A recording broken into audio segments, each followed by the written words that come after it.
Everything's true. God's an astronaut. Oz is over the rainbow. And Midian is where the monsters live.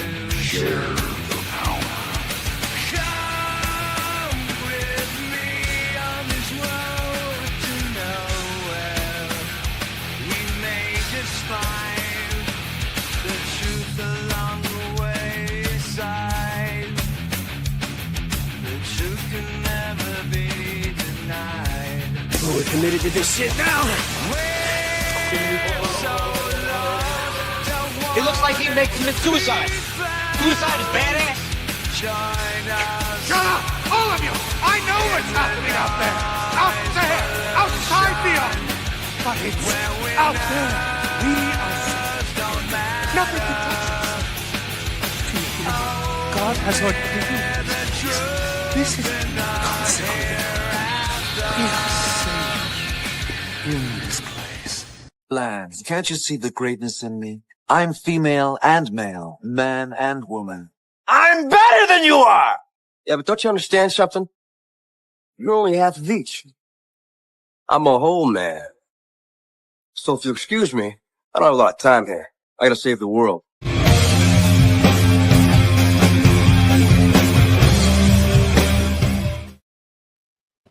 Hi, everybody. Hello. I am turning it back on. I was just gonna. Okay, so right off we got Charlie Nuclear and we got Midnight Ladybug. Hi, Charlie. Hi, Ladybug. So I hope everybody had a good weekend. Oh, I always say weekend. I was like, what? I never fucking remember the weekend, and I didn't even drink or nothing.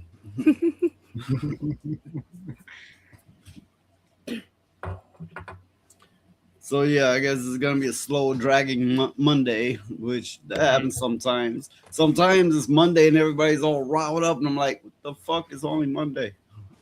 Yeah. What did you do at the weekend if you didn't drink? I mean, what the hell are we even doing? Oh my god, Steven! Okay, look. I'm not a European. We don't like drink for every waking second. Yeah. Well, that's the difference between Americans and Scottish people, I guess. You know. I'm indulging myself to some ice cream in my coffee. Yeah. Ooh, that sounds good. Actually, I learned that trick from my dad, but I'm particular about flavors. Like vanilla and chocolate are fine. Mixing too many flavors, I question that. And like too much sugar. So okay, so there was a time that I did drink every waking moment. Yeah. Oh fucking did! Oh shit! I was consumed by it. Also, it made me a wholly different person than I am. Yeah, it'll do that. It will do that. So yeah. I mean, I once I had this job, you know, being a bouncer, a security for the building and a bouncer, and they said, hey, you know, you're being a little too militant about it. You know, you can like take it a little easy. You know, they said basically I was doing too good, and they're like, have a drink. No, it's okay. You can drink on the job. It's okay. So me and Elijah, we're like, what? You don't know what you're saying. And they're like, oh, everybody says that. Everybody says that. No, it's okay. They didn't understand, but they sure did find out real quick. No, he was like a tactical bouncer. He had like EMP grenades and shit. Yeah, yeah. He would disable your phone and then he would fuck you up. Yeah. Well, I hope everybody's weekend went okay. Me personally, I've almost got all my kitchen cabinets painted black. Ooh, that's cool. So the countertops are white, and the kitchen cabinets was like a brown, a light brown, and I hated them. So I said, "Fuck it, I'm gonna paint them." Well, you had to mention like paint it black, so it reminded me of this clip. Hey, over here. Your pastry's burnt. It kind of tastes fishy. The whole thing's disgusting. We could all agree it was a very filling pie. Get over here. Your pastry's appalling. It all tastes so fishy. And it's overcooked. Well, I disagree that it's burnt. Shut up. Oh, I don't care what you say. The pastry was horrible, horrible, burnt, burnt, burnt. It's burnt. Overcooked. You burnt the pie. It was overcooked. I burnt the pie. You burnt the filling. You don't have the knack for pastry. Oh, it tastes terrible. I too don't have a knack for pastry. It's because I didn't realize that the equipment that you use to make it is you're not supposed to touch pastry. Well, I'm very good at pastries, actually. I just haven't done it in a while. I kept using my hands because I'm used to making cookies, which is different. Like, it's a different dough for cookies. So, my mom hated making pies, so she just bought them frozen. And I was like, okay, well, let's learn this on my own. It's easier. It's just easier. Stephen Bromby says he's been taking care of two poorly cats this weekend. Thankfully, they're on the mend. I hope they. I don't know, my warped ass mind. I'm thinking, were they fighting or fucking, or were they both? They were like stuck together and they were fighting each other. Ooh, ow. It's all about a box. But yeah, if you're cooking pastries, you want it very, very cold. I also I never. Oh, sorry. So Charlie, we're not talking about World War II, right? You know that, right? Well, I just what? I admire pastry. Yes, they were both fighting and fucking. So yeah. Well, I admire pastries because of my grandmother. Like she did phyllo pastries when I was a kid, and it was one of I think I mentioned that to you, Noise, but like it was how she got rid of like anger and aggression was either schnitzel or phyllo pastry because you have to beat the shit out of either chicken, pork, or dough. Did you make profiteroles? Probably. I don't know what that is. That must be a European thing. Okay, I'm sorry. Well, no, she did make other dishes. I just learned a long time ago that my pronunciation of German just doesn't work. It's better than my pronunciation of French, which I think I got from I'm from my dad's side is from Scotland, and so I'm just like, you know what? Between the Scots, that little bit of English that I have, and the Austrian that I have, all three of them are like, "Fuck you, France." Well, I mean, the Scots had an alliance. The Scots had an alliance with the French at one point, against the English, because, Well, they had to do something. Well, you weren't going to speak their language, though, outside of translating and, I guess we got to get along with you, but, I mean, French, you had to do something, and it was desperate times. French was the only language that I did at school. Well, it was, yes, bonjour, je m'appelle Apu.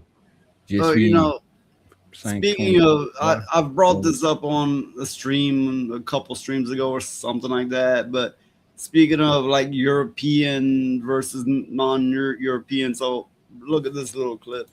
An outrage. Apparently in other countries they sell sauces that are labeled as American or American style, and they're apparently amazing, but you absolutely cannot get them in the United States. As this person says, I just found out my American friend doesn't know what hot dog sauce is. It literally has an American flag on the bottle of hot dog sauces. What do you mean they don't have it and have never heard of it? Germany just made that up? Now, if you look at the bottle, you might say, oh, that's just mustard. But no, they have mustard. What they're selling in Germany as American hot dog sauce is some sort of a fruity mango flavored mustard. Somebody posted the ingredients. They start with mustard and then add mango puree, apple juice concentrate, syrup, and then I guess some spices. Some people say it has like curry spices in it. And this sent me down a rabbit hole because one, they apparently sell their American style hot dogs in a jar of liquid just on an unrefrigerated shelf. But also, this person found out at the same time that Americans do not have hamburger sauce. As in, you can go to Germany and buy a bottle of American-style burger sauce, something you cannot actually get here. This one, they're saying, is a creamy sauce with a little bit of mustard, dill, and cucumber. So I guess American or American style is just a marketing term in other countries? Like this Madero American sauce is from Poland. I can't even find the ingredients for this, but on the label it's got a habanero and a chili pepper. If you're not from the USA, do you have weird American style products on your shelf? We have some of those.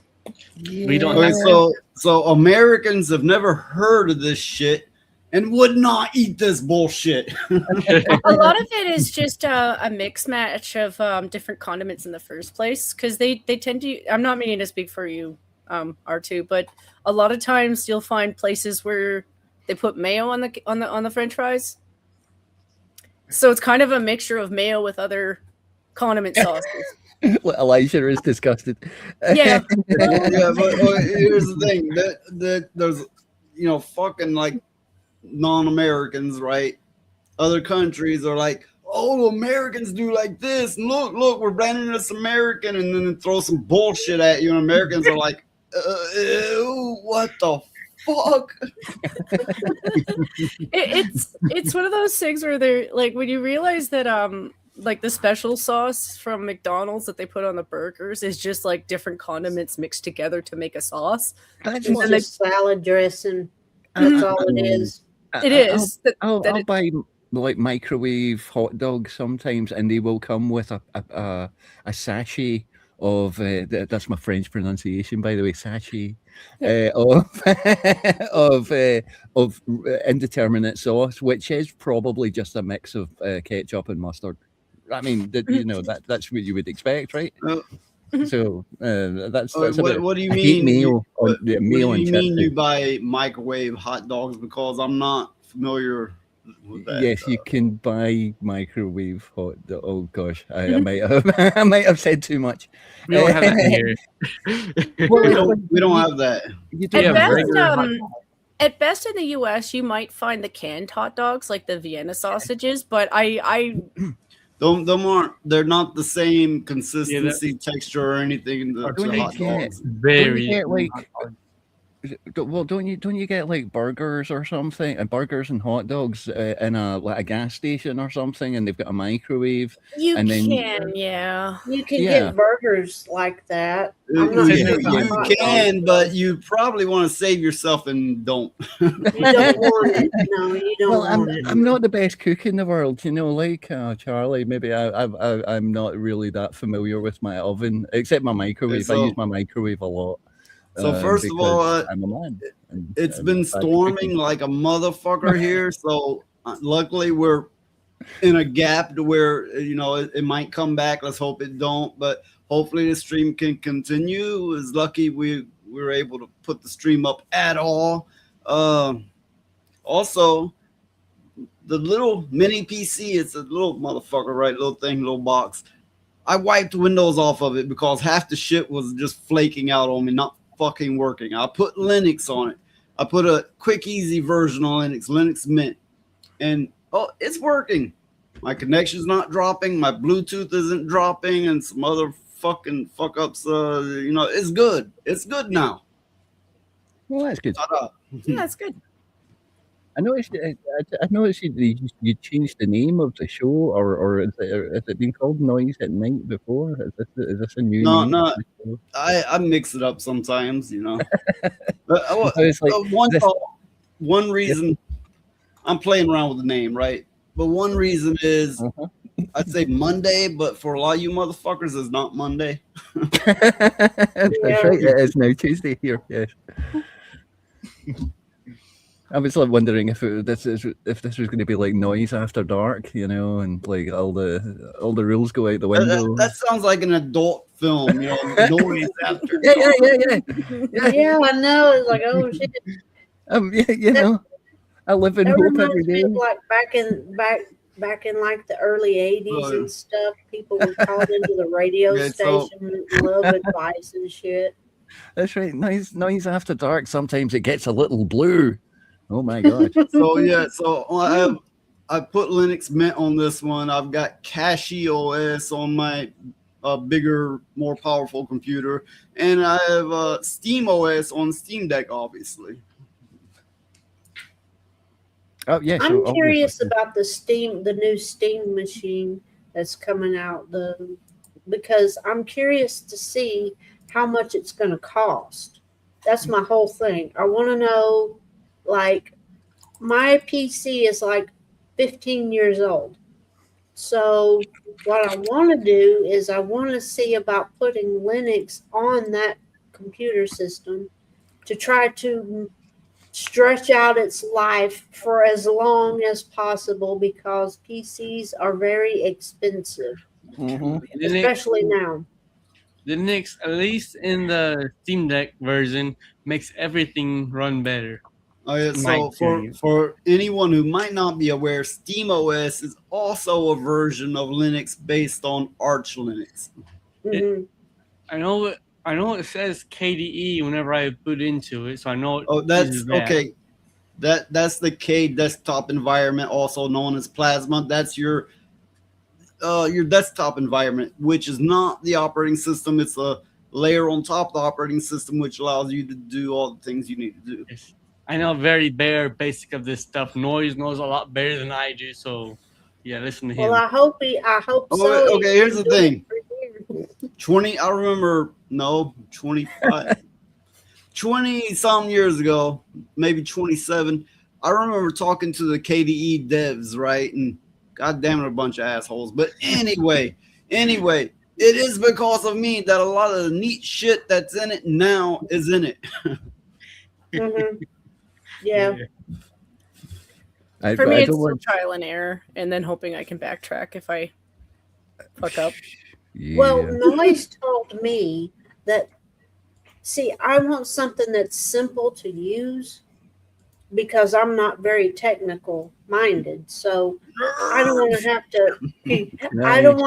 to try to go in there and figure out if something goes wrong. I won't know how to fix it. I'm gonna have to call him.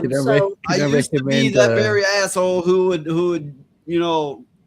be with some friends and be like, nerds, and get them. I mean, I used to be one of those assholes, but to be fair, I've also been on the other side. I've been the nerd. I've been both. So he recommended to me using Linux Mint because it's lightweight and it's easy to use, and it's a more user friendly than some okay. With Linux, you get versatility.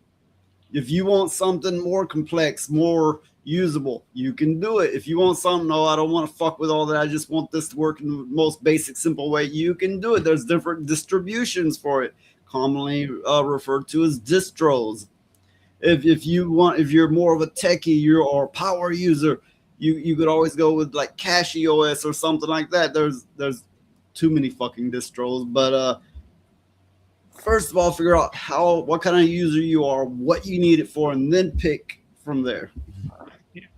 I hear Mint is most user friendly, but I haven't looked into it.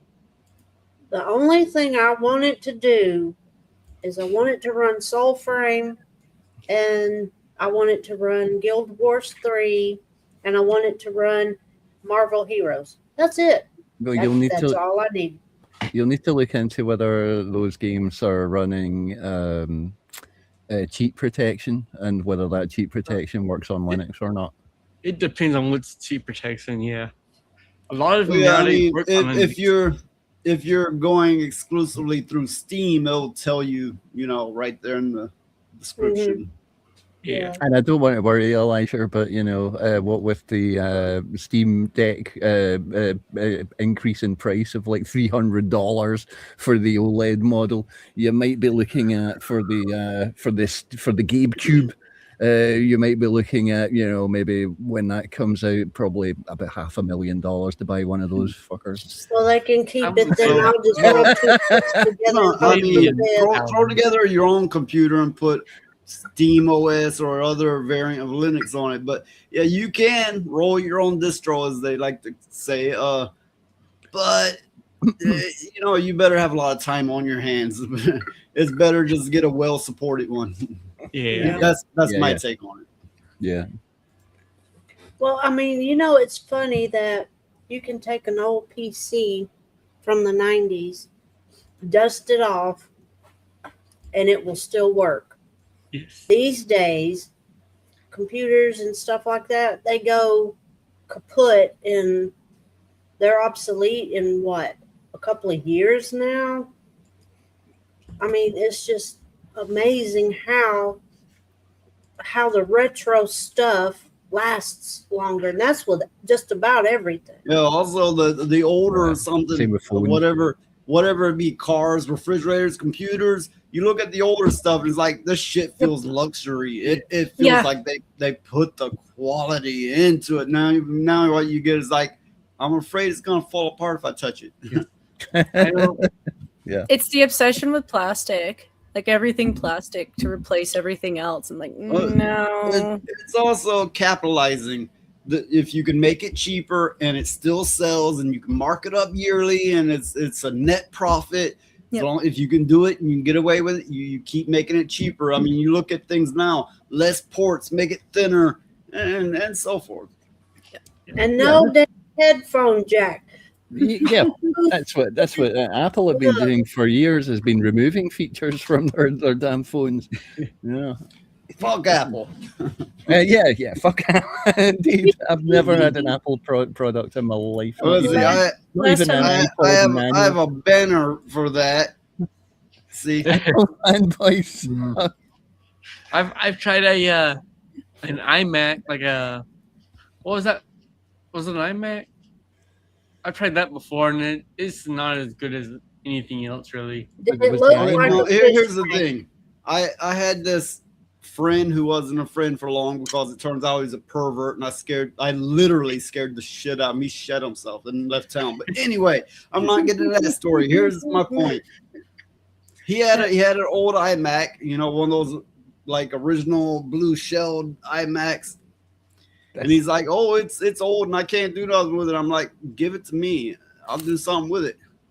He gave it to me. He came over the next day. I upgraded it to OS X, which it ran originally like 7 or 8. OS X is where they switched over to a Unix model, more like Linux, right?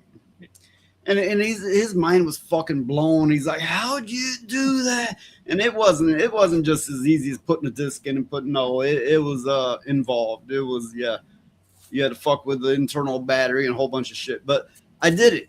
Blew his fucking mind, right? And so yeah, I think I gave that computer away.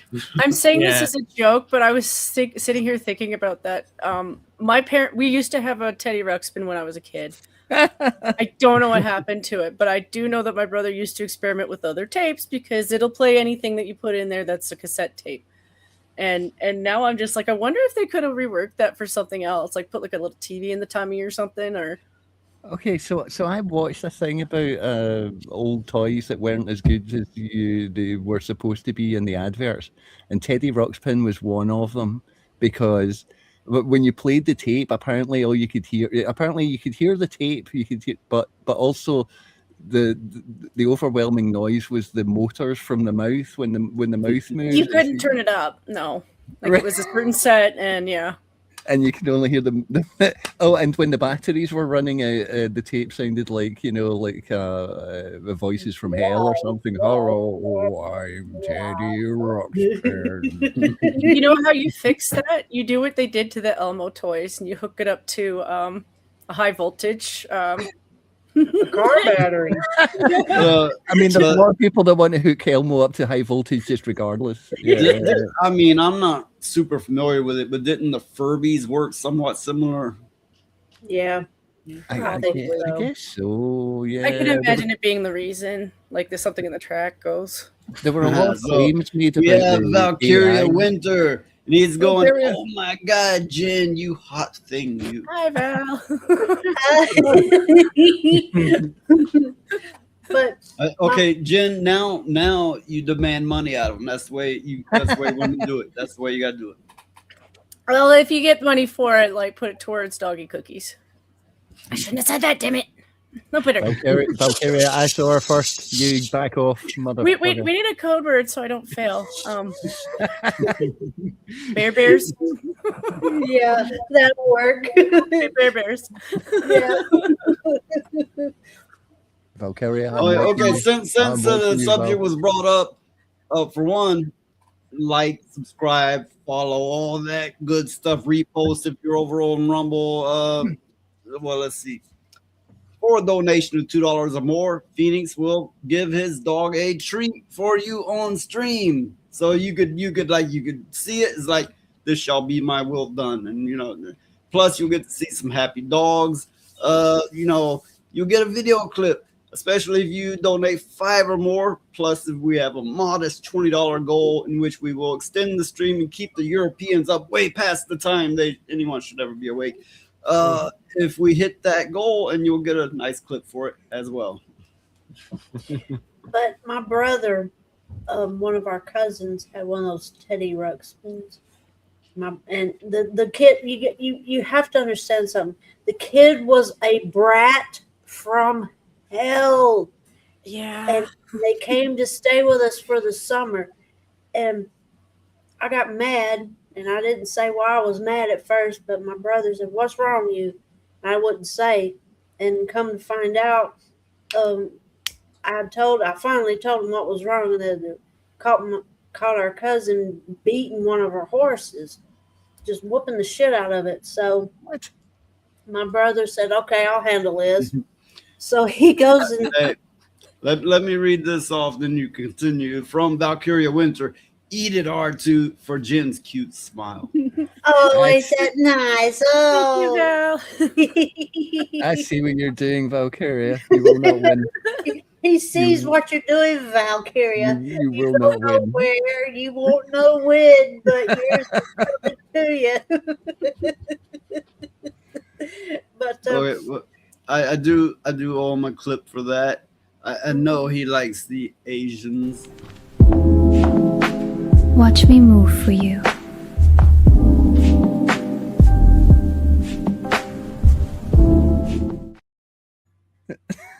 Oh shit, I like them too. I'll be honest, Asians are my favorite too. until they get older, and But they can still when cook. they hit, yeah, they still cook. But when they hit a certain age, it's like, Well, okay, look. Redheads used to be my favorite. Then I married one, and yeah, that changed my mind for sure. yeah. Yeah, So- that would do it.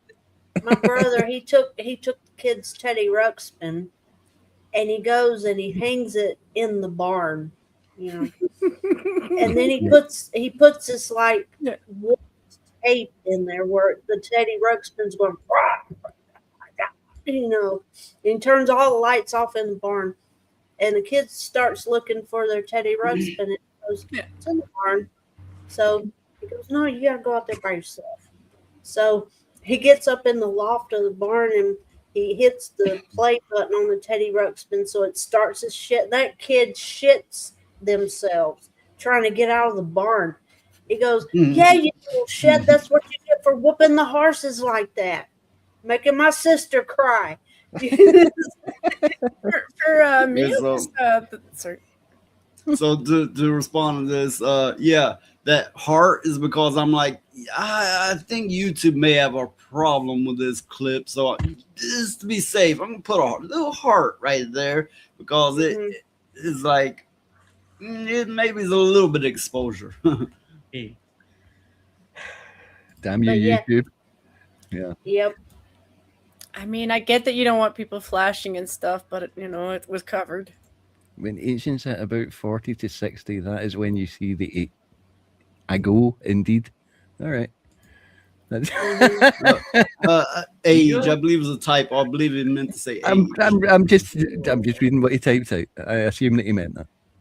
Oh, I see. You're gonna make him look bad. He's like, "Oh, this motherfucker, he's hitting on her with that." Yeah. Absolutely. I mean, could this lead us into some kind of like weird debate on the Stellar Blade trailer that apparently everyone's talking about because Yeah, just to point out that if I do this, I now have a bob, and I'm still a woman. Yay! You know, it didn't suddenly make me a man. I didn't de-age to a 14-year-old boy. I still have titties. I still have a womb that pisses me off once a month. I just don't do it because it takes forever to get long hair.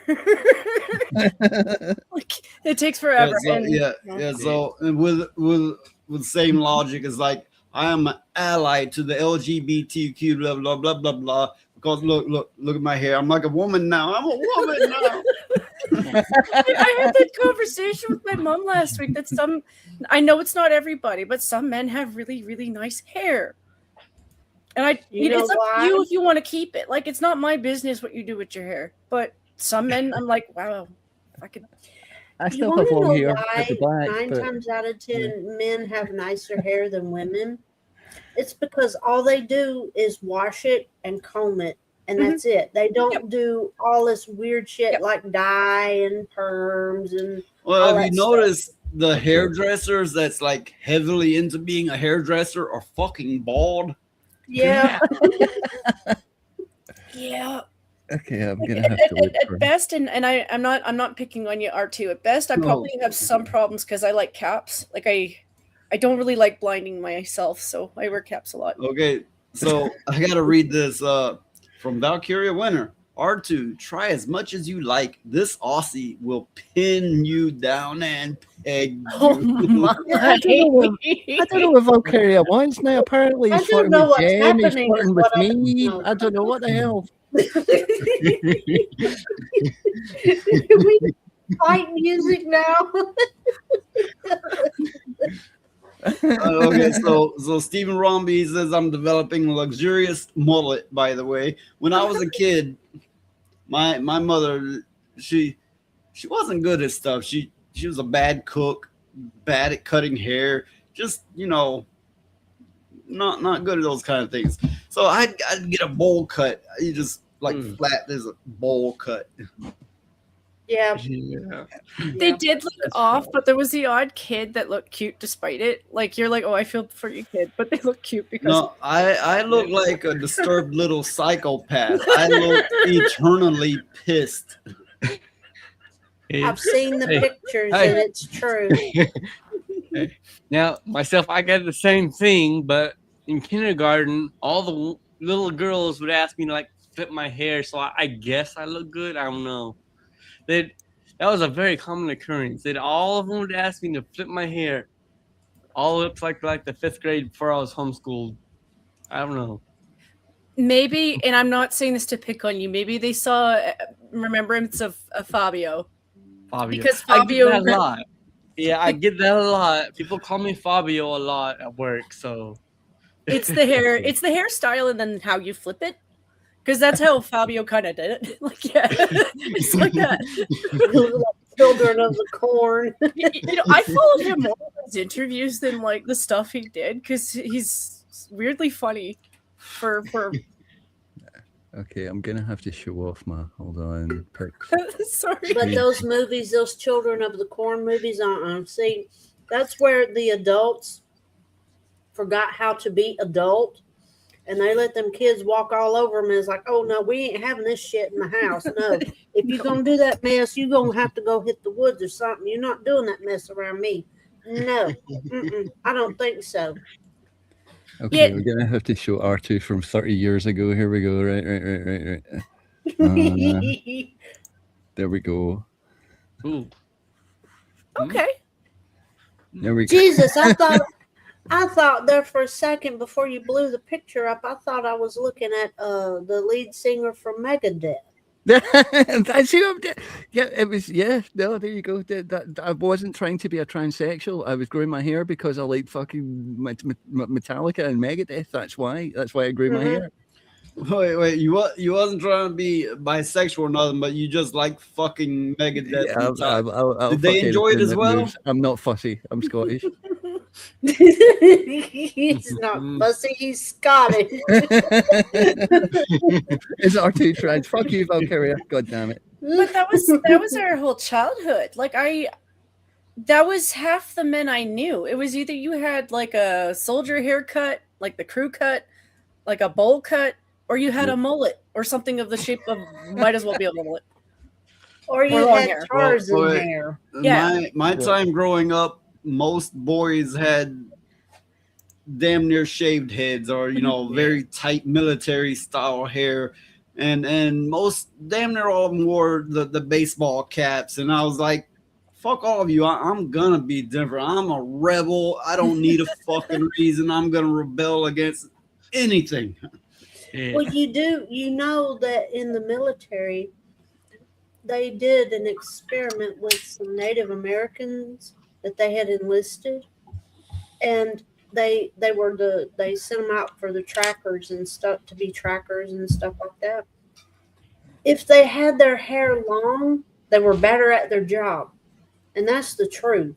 They were better at their job, and then they got to where they would make them cut their hair. They weren't as good.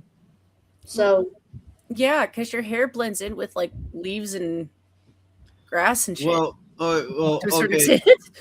It was a CIA study that you're referring to, and they're what they were pointing toward, what they were surmising, is hair works like an antennae.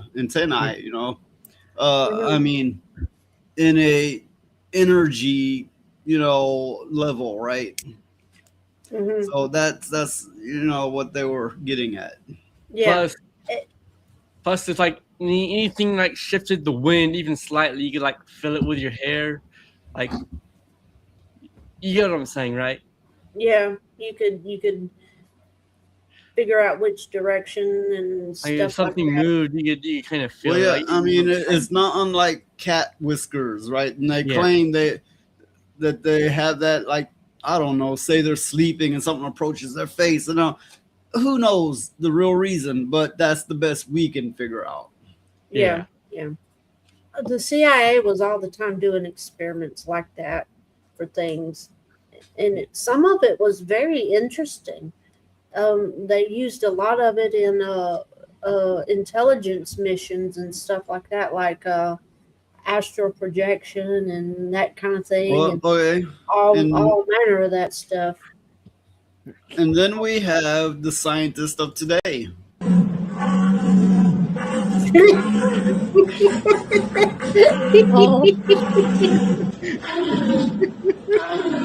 This is a Valkyria family gathering. This is what you do in Australia all the time. They love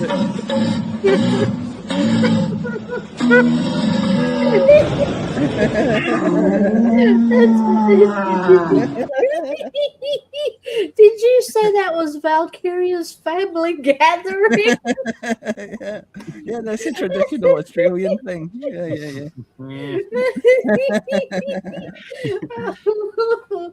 I think, Stephen, it is in Austria, and they were calling deer, and I'm going, what the hell kind of deer are they calling?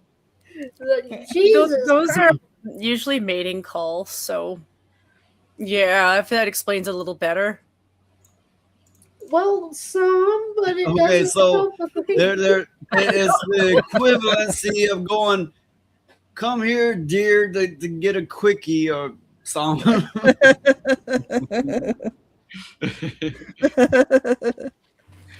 Wow.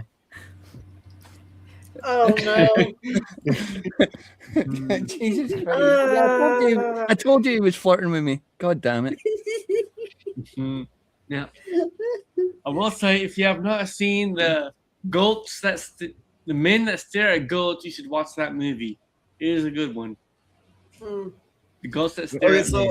so yeah, any fans here can sign up to R2's OnlyFans. Yeah, No, some it's very interesting stuff over there. No, it's a droid specialist site that I'm on called Only Beeps. Only Beeps. Yeah. You know how you catch a sawn? You start an Only Sheeps. Yes. How long would that last, though?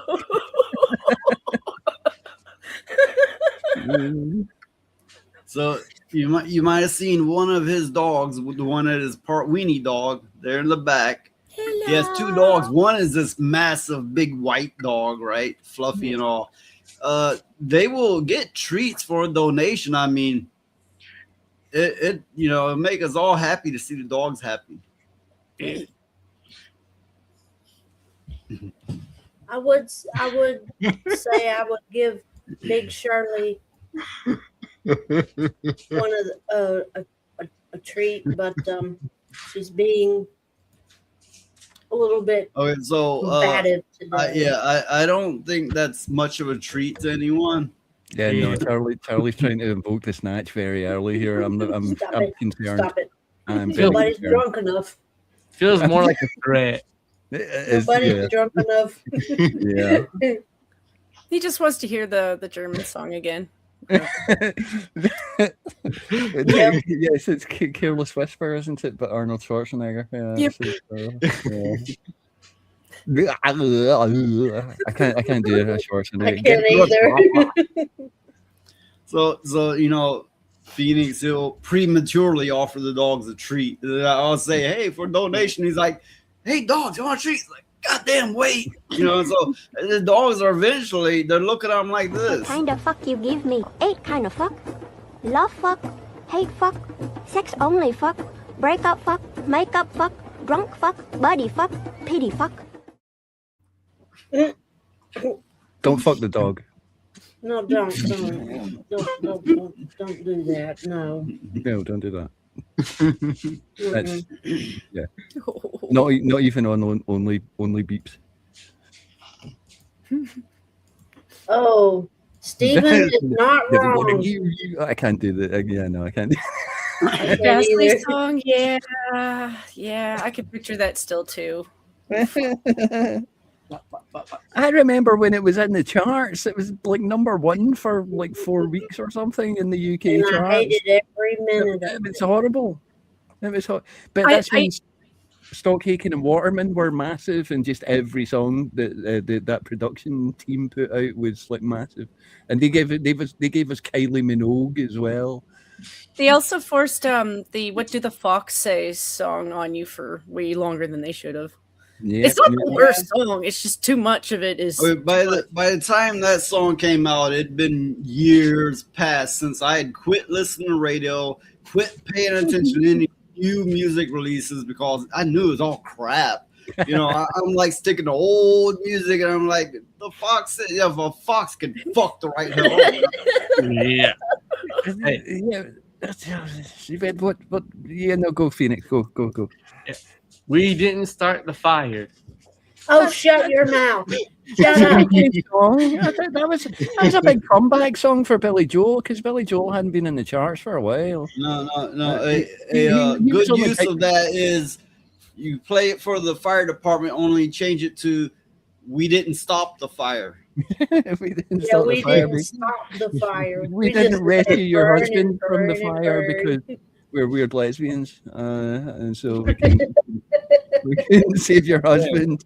But he was probably in the wrong place at the wrong time, I stand by it that it was telling a Welsh tour on a ghost tour about how Starbucks makes a London fog. They don't steep the tea for one. They also add a French vanilla syrup to it. Okay. And then they mix it with half hot water. So, you get your tea sort of steeping, and then the rest of it is steamed milk. And we have him skinning a dog alive. You're so happy. Stephen, I was just going to launch into the Crazy Frog song, but Phoenix distracted me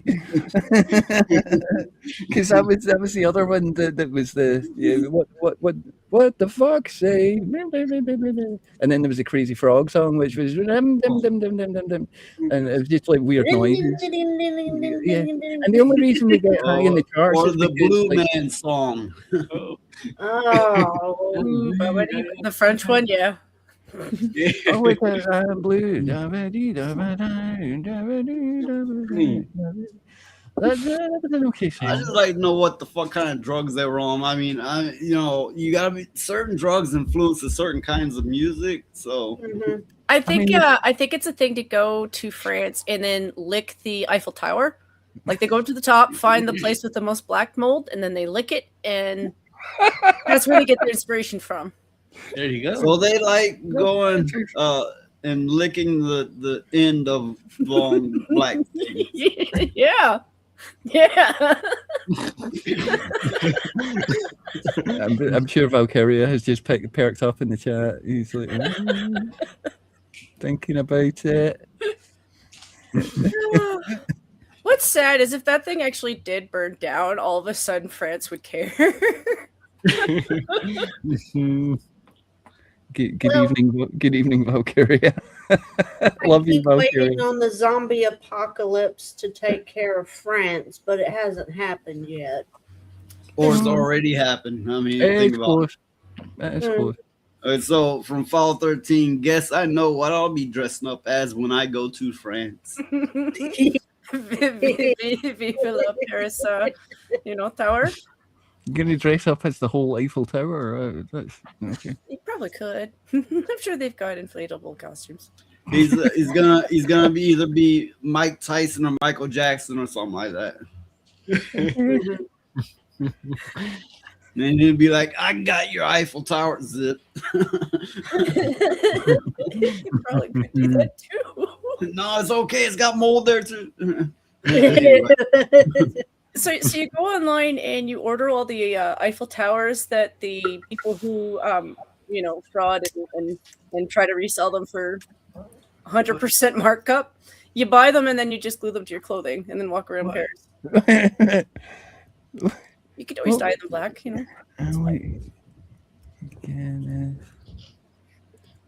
Oh God, he's probably not wrong.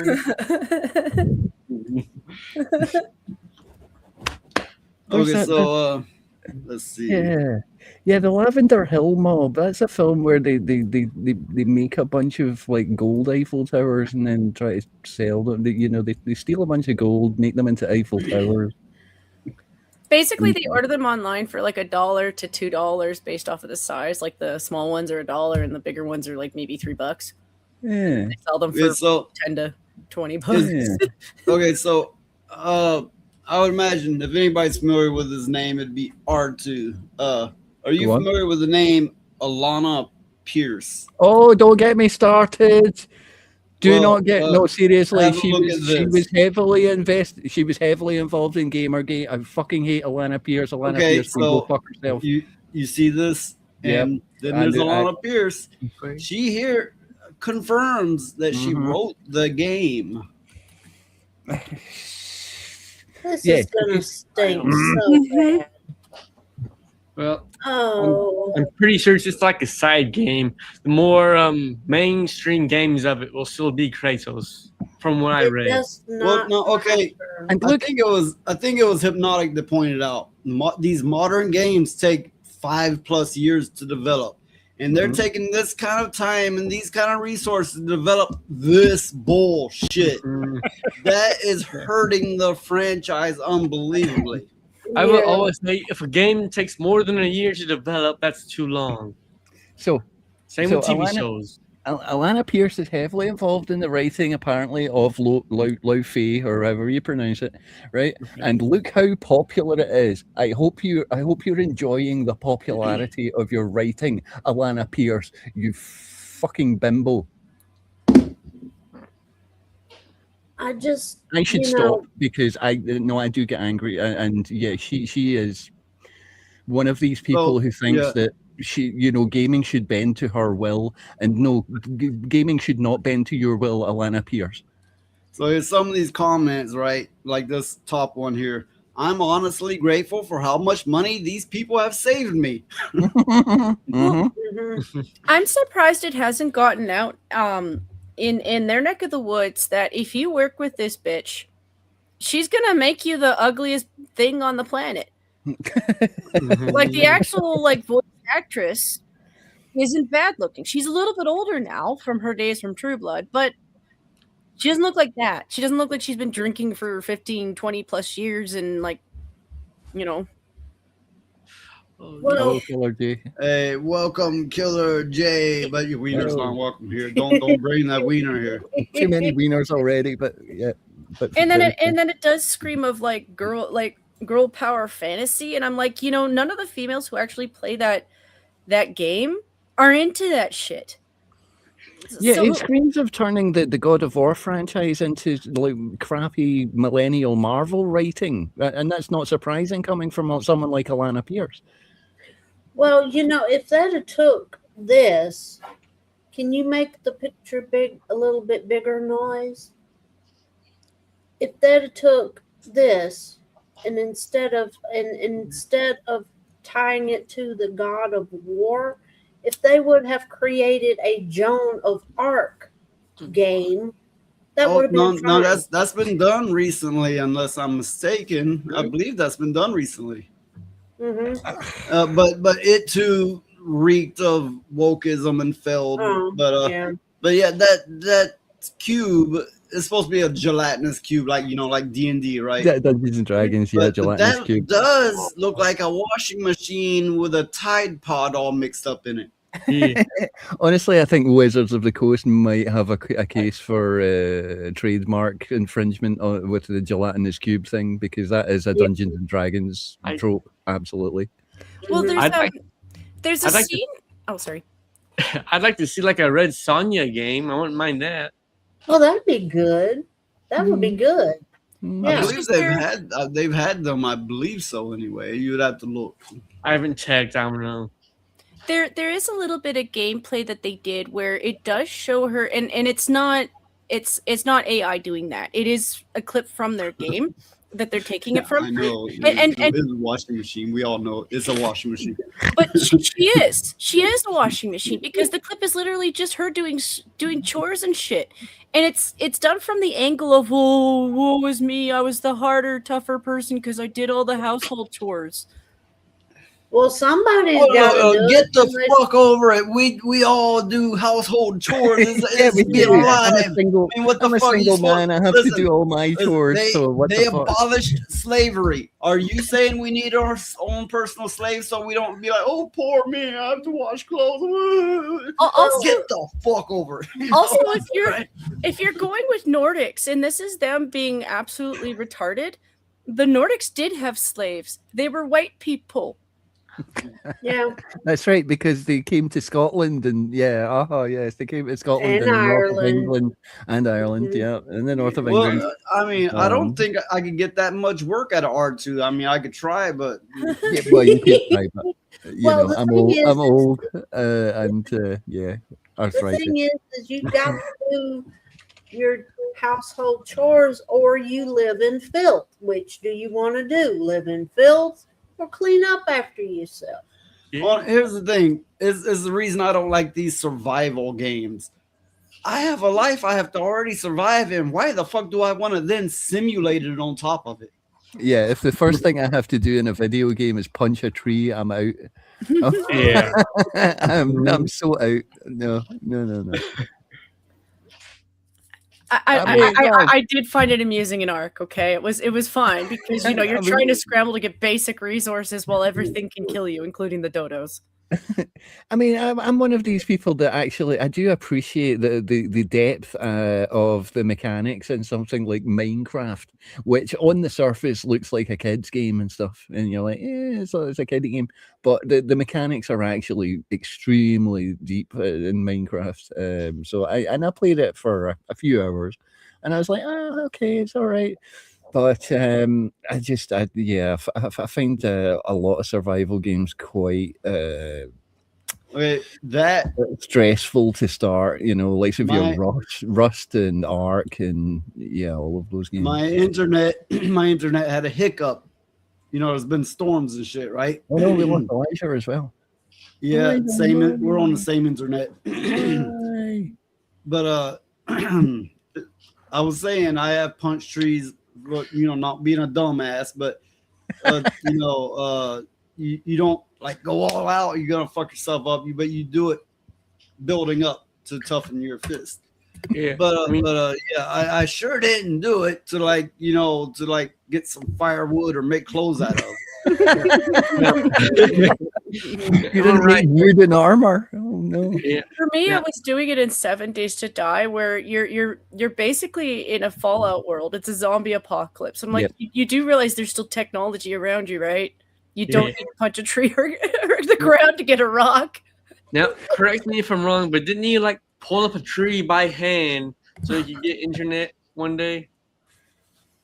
Yeah, you did.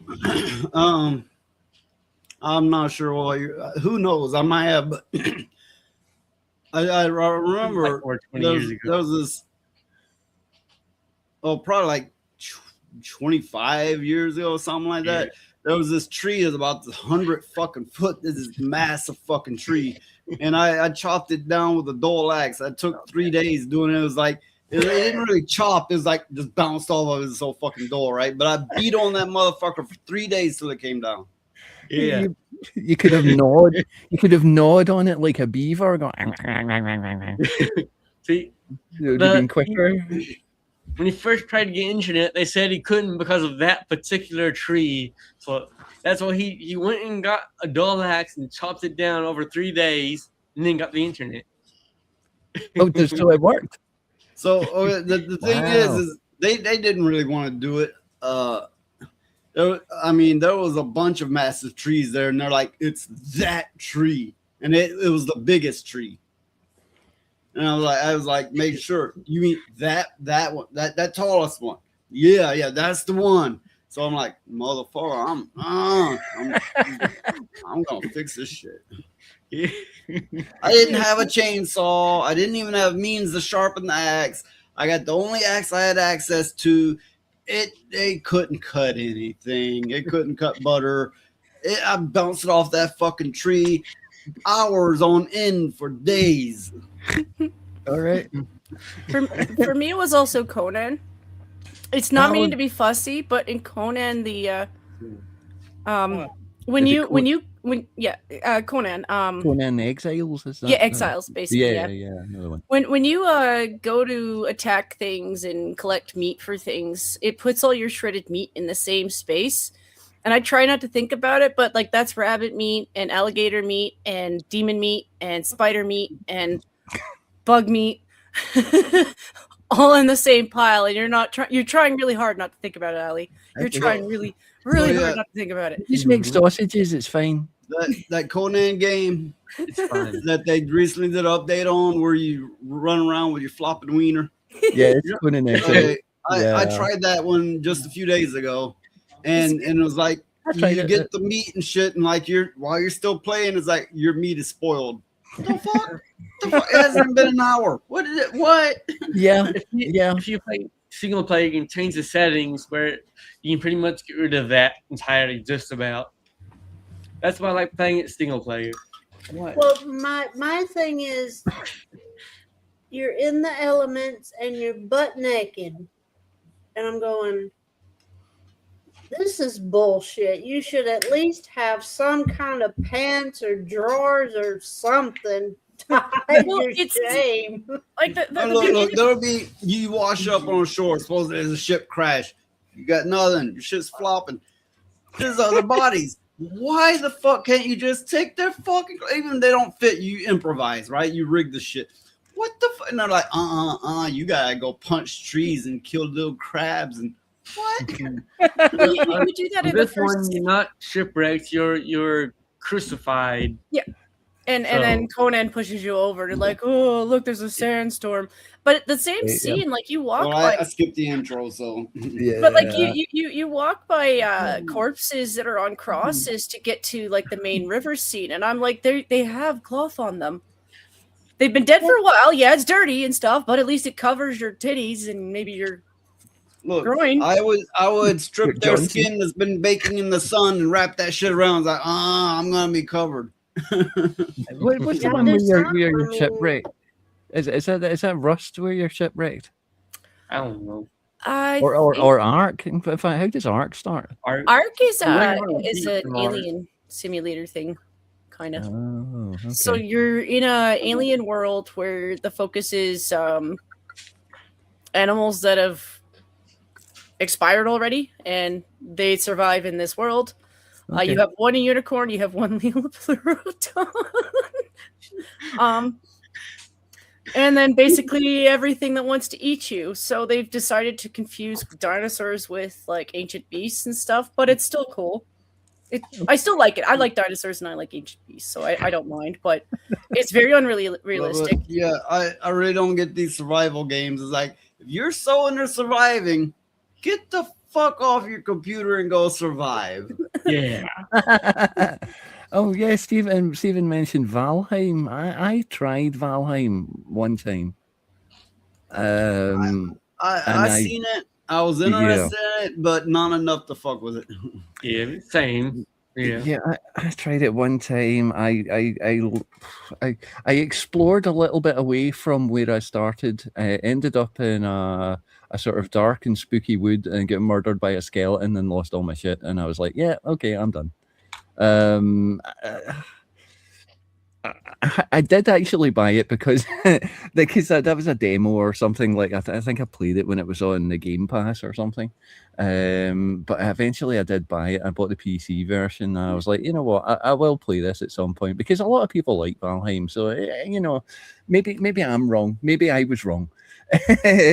maybe I was just unlucky with my spawn or something like that. And so I do intend to play it again. But yeah, I find those games so unforgiving, and I guess that's why people like them, you know, because of the sort of unforgiving nature of them. I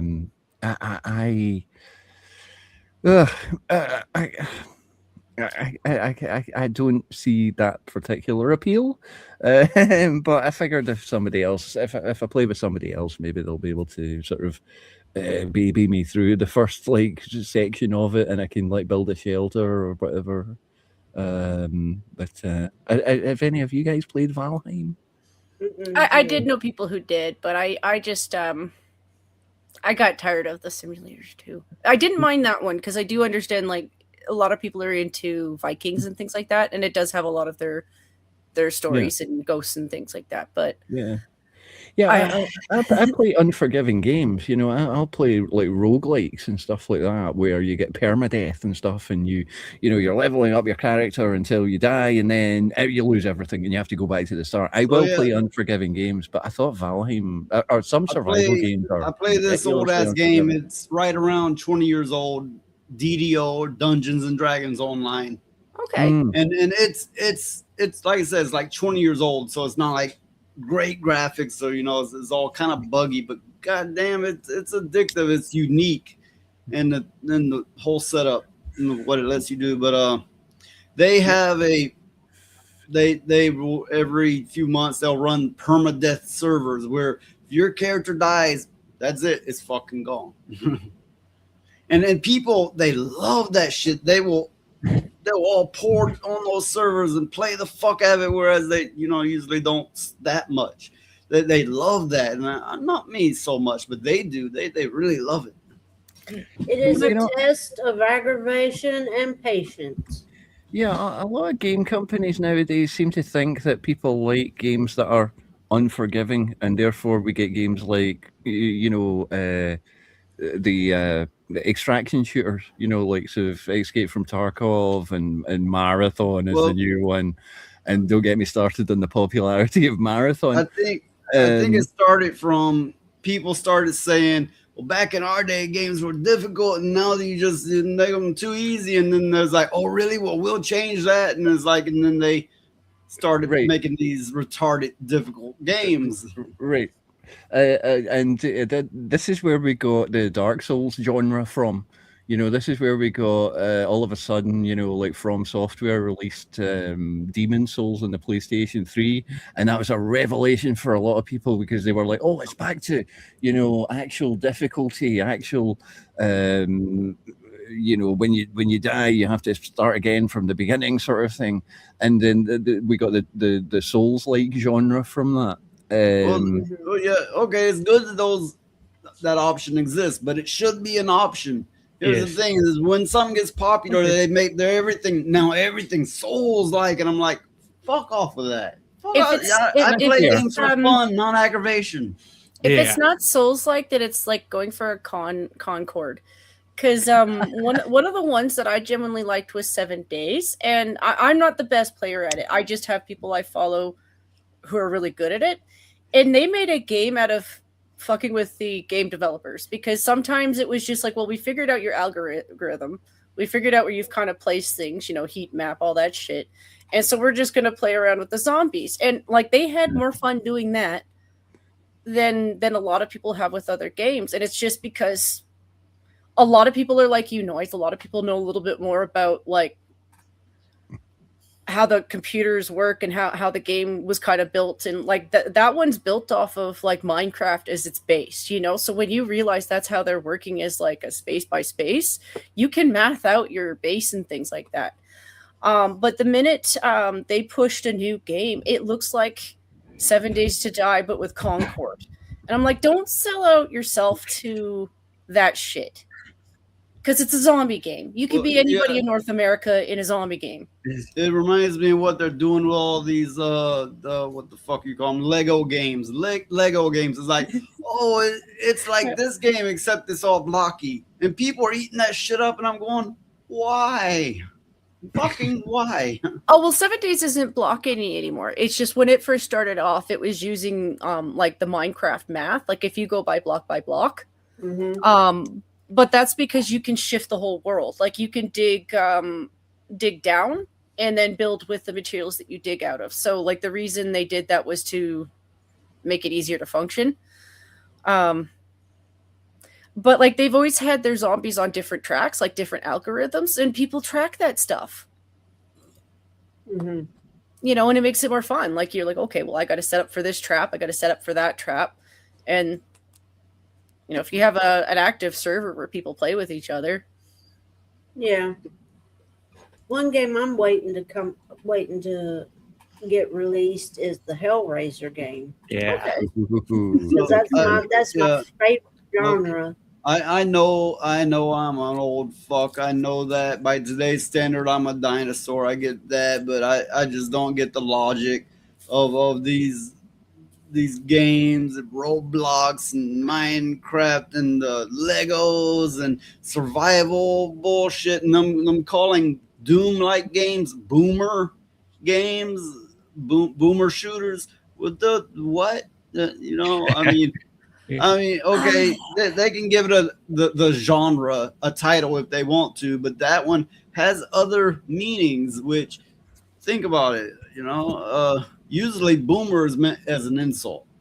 Yeah. So Minecraft for me is two different games depending on who's playing it. It's a kids game that like adults might play for a little bit and be like, okay, I get it, it's for kids. And then it's one where like when you realize you have an engineer in your family, they get into it because they like to figure out the engineering part of it. Like they're the ones that you find weird mechanics that go from like site to site to site that makes their whole town function, and it's just because they like engineering. It's just math. Maybe 10 years back, me and Elijah were hanging out with this group of people. They lived about 80 or 100 miles away. Yeah.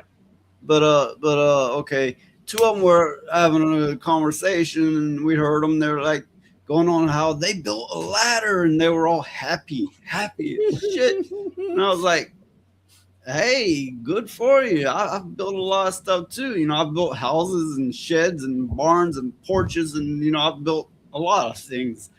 Okay, but and then they both got this funny look on their face, and there was an awkward pause, and they said, "In Minecraft." Okay, and they probably were thinking I'm the dumbass, and I was going, I felt such pity for these motherfuckers. Two grown men bragging about the ladder they built in Minecraft. Yeah. Built whole buildings before. I mean, building a ladder in Minecraft. I mean, I can't even say. Hey, welcome, Byron. Hey, Byron. I built a skyscraper tower thing in Minecraft. That was the only thing I did in Minecraft. Honestly, I was like, I can. Okay. But as a grown man, would you like get together with your buddy in person, bragging how you built something in Minecraft? You know? No, because that's hella gay. Why would I do that? Well, you know. Exactly. Yeah. No, why would I do?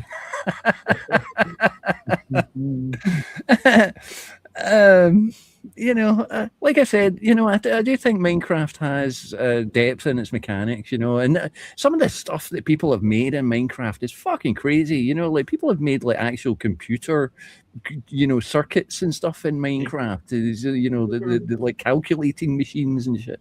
It wouldn't surprise me if someday someone manages to make an entire AI like ChatGPT in Minecraft or something. Well, here's the funny thing, and I guess you'd have to have like a programmer's mind to get this, but anything that's made digitally, you know, I don't know, say a calculator program, technically a physical equivalent could be made. It is all technically based on physical equivalencies of it.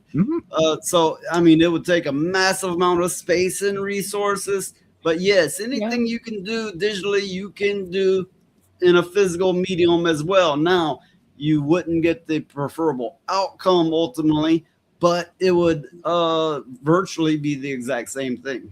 Well, I mean, I could see some like an engineer or an architect or something like that, somebody like that, using Minecraft to get an idea of how to build something in the world, you know, using it as a tool, you know, doing it that way to see how, okay, if I put this here, is it going to do like this, or is it going to do like that? You know, okay, so look, think of a and if or else pattern, which is programming terminology.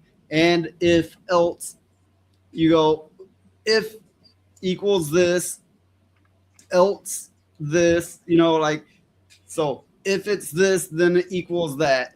Okay, so you can do the same thing with a physical medium. Think of a ball rolling down with different levers.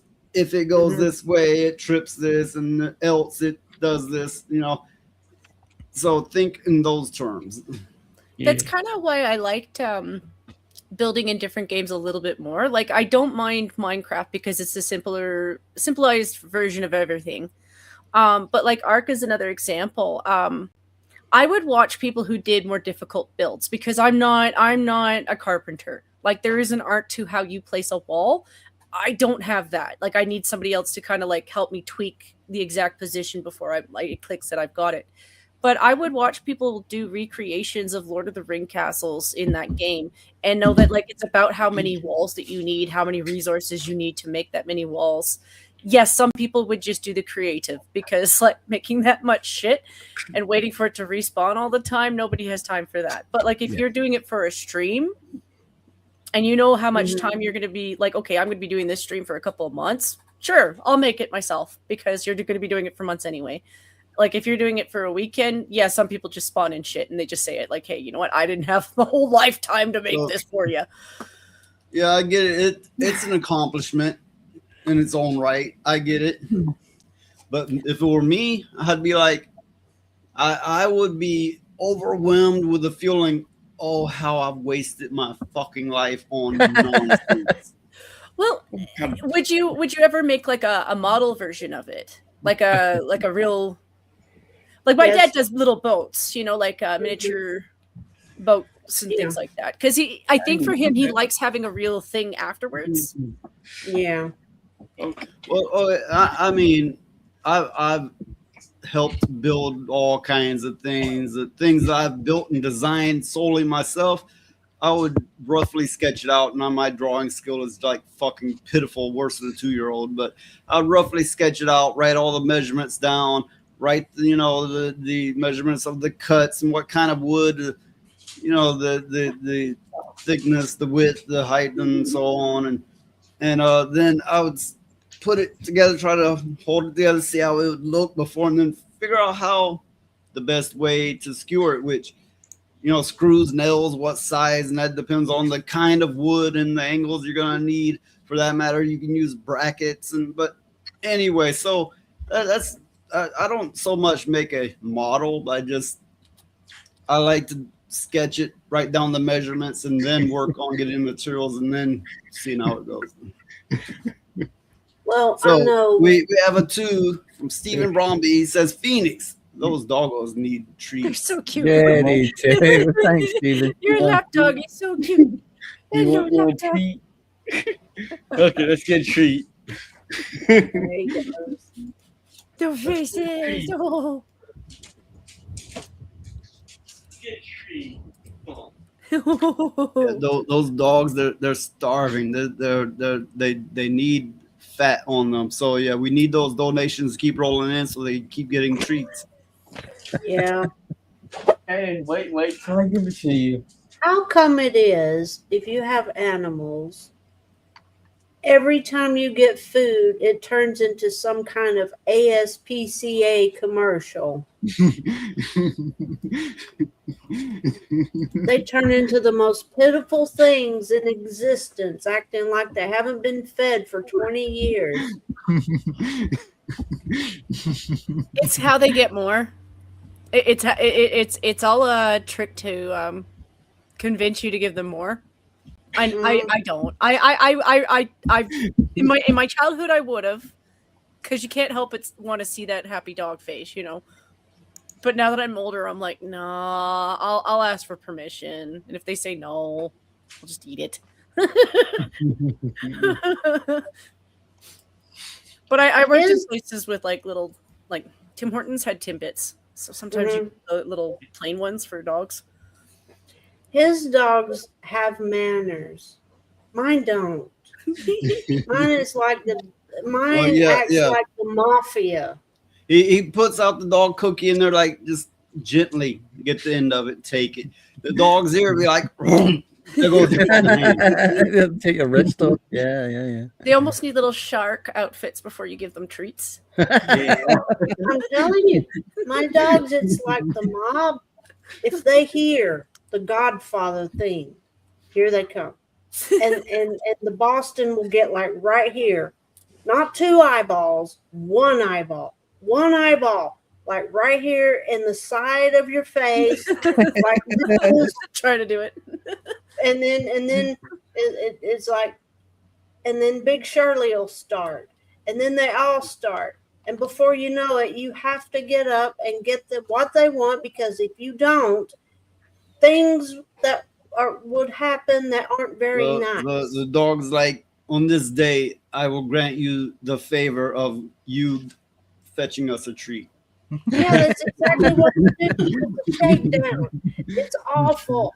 And it's my fault. Do your dogs have a secret knowledge of things that they could like destroy, where you're like, not that one. Why that one? And that's what they do. Yeah, my cat used to do that too. Mm-hmm. My dog just did it because he was lonely. Like some dogs, you really kind of have to figure out whether or not they can handle being alone. The lab used to dig holes in the wall. Oh. and also we had mice. I feel for him because he wasn't wrong. Like when he tore apart his bed, there was a mouse in it, and I'm like, I would too.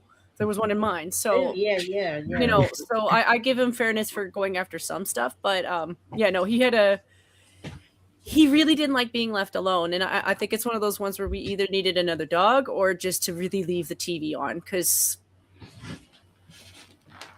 Well, one of my pugs, I had to go to the store, and I got back, and it looked like a crime scene had hit my house. The floor was chewed up, literally dug up and chewed up. The couch was a mess, like stuffing pulled out of the cushions of my couch. It's like, Jesus Christ, you would think I lived with a bunch of pit bulls. No, these were little pugs. And I got back into the house, and they were sitting there in the middle of all their mayhem and chaos, like it was the funniest thing in the whole world. I'm saying this is a very stupid Canadian joke to you, Allie, but how many pugs would it take to make a dog sleigh? They Like make 6? you pull it. They make you pull it. They make you pull No, it. the black pug, the male, that little dog got some strength. Yeah. I bet that was good cheer. Like I didn't Yeah. They Now wouldn't you, pull it. They would make you pull it. yeah. And Now be you, grateful for the privilege. you would think about Bridget, my smaller dog, has a lot more strength than Bear, my big dog. Like a whole lot more. It's kind of the thing with huskies. You don't want thin, skinny ones. You kind of want the ones with the big chests. Like they're usually a little bit more sturdy. Or They're gonna Malamutes. get you. They're gonna get you. They're so cute. They're so cute.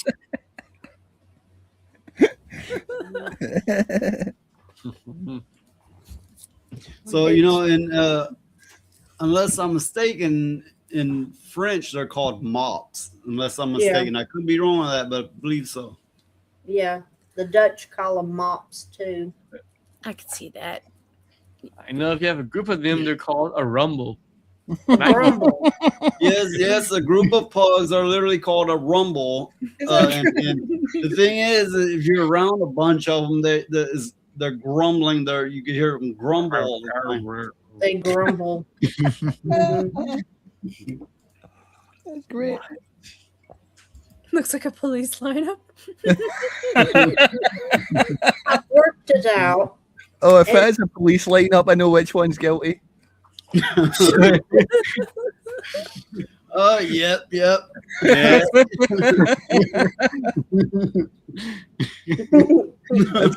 I'm saying nothing. Yeah, no, I'm saying nothing. Jesus. Well, and that one be like, I didn't do nothing. I didn't do nothing.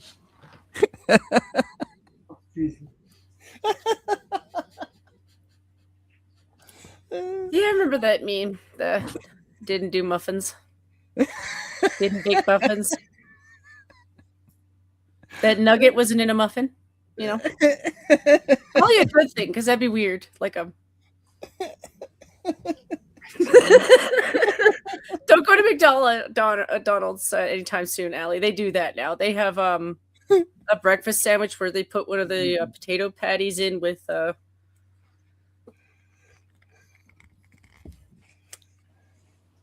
stupid internet, I swear to God. It's the fucking internet, and it's because of we have thunderstorms like other people have.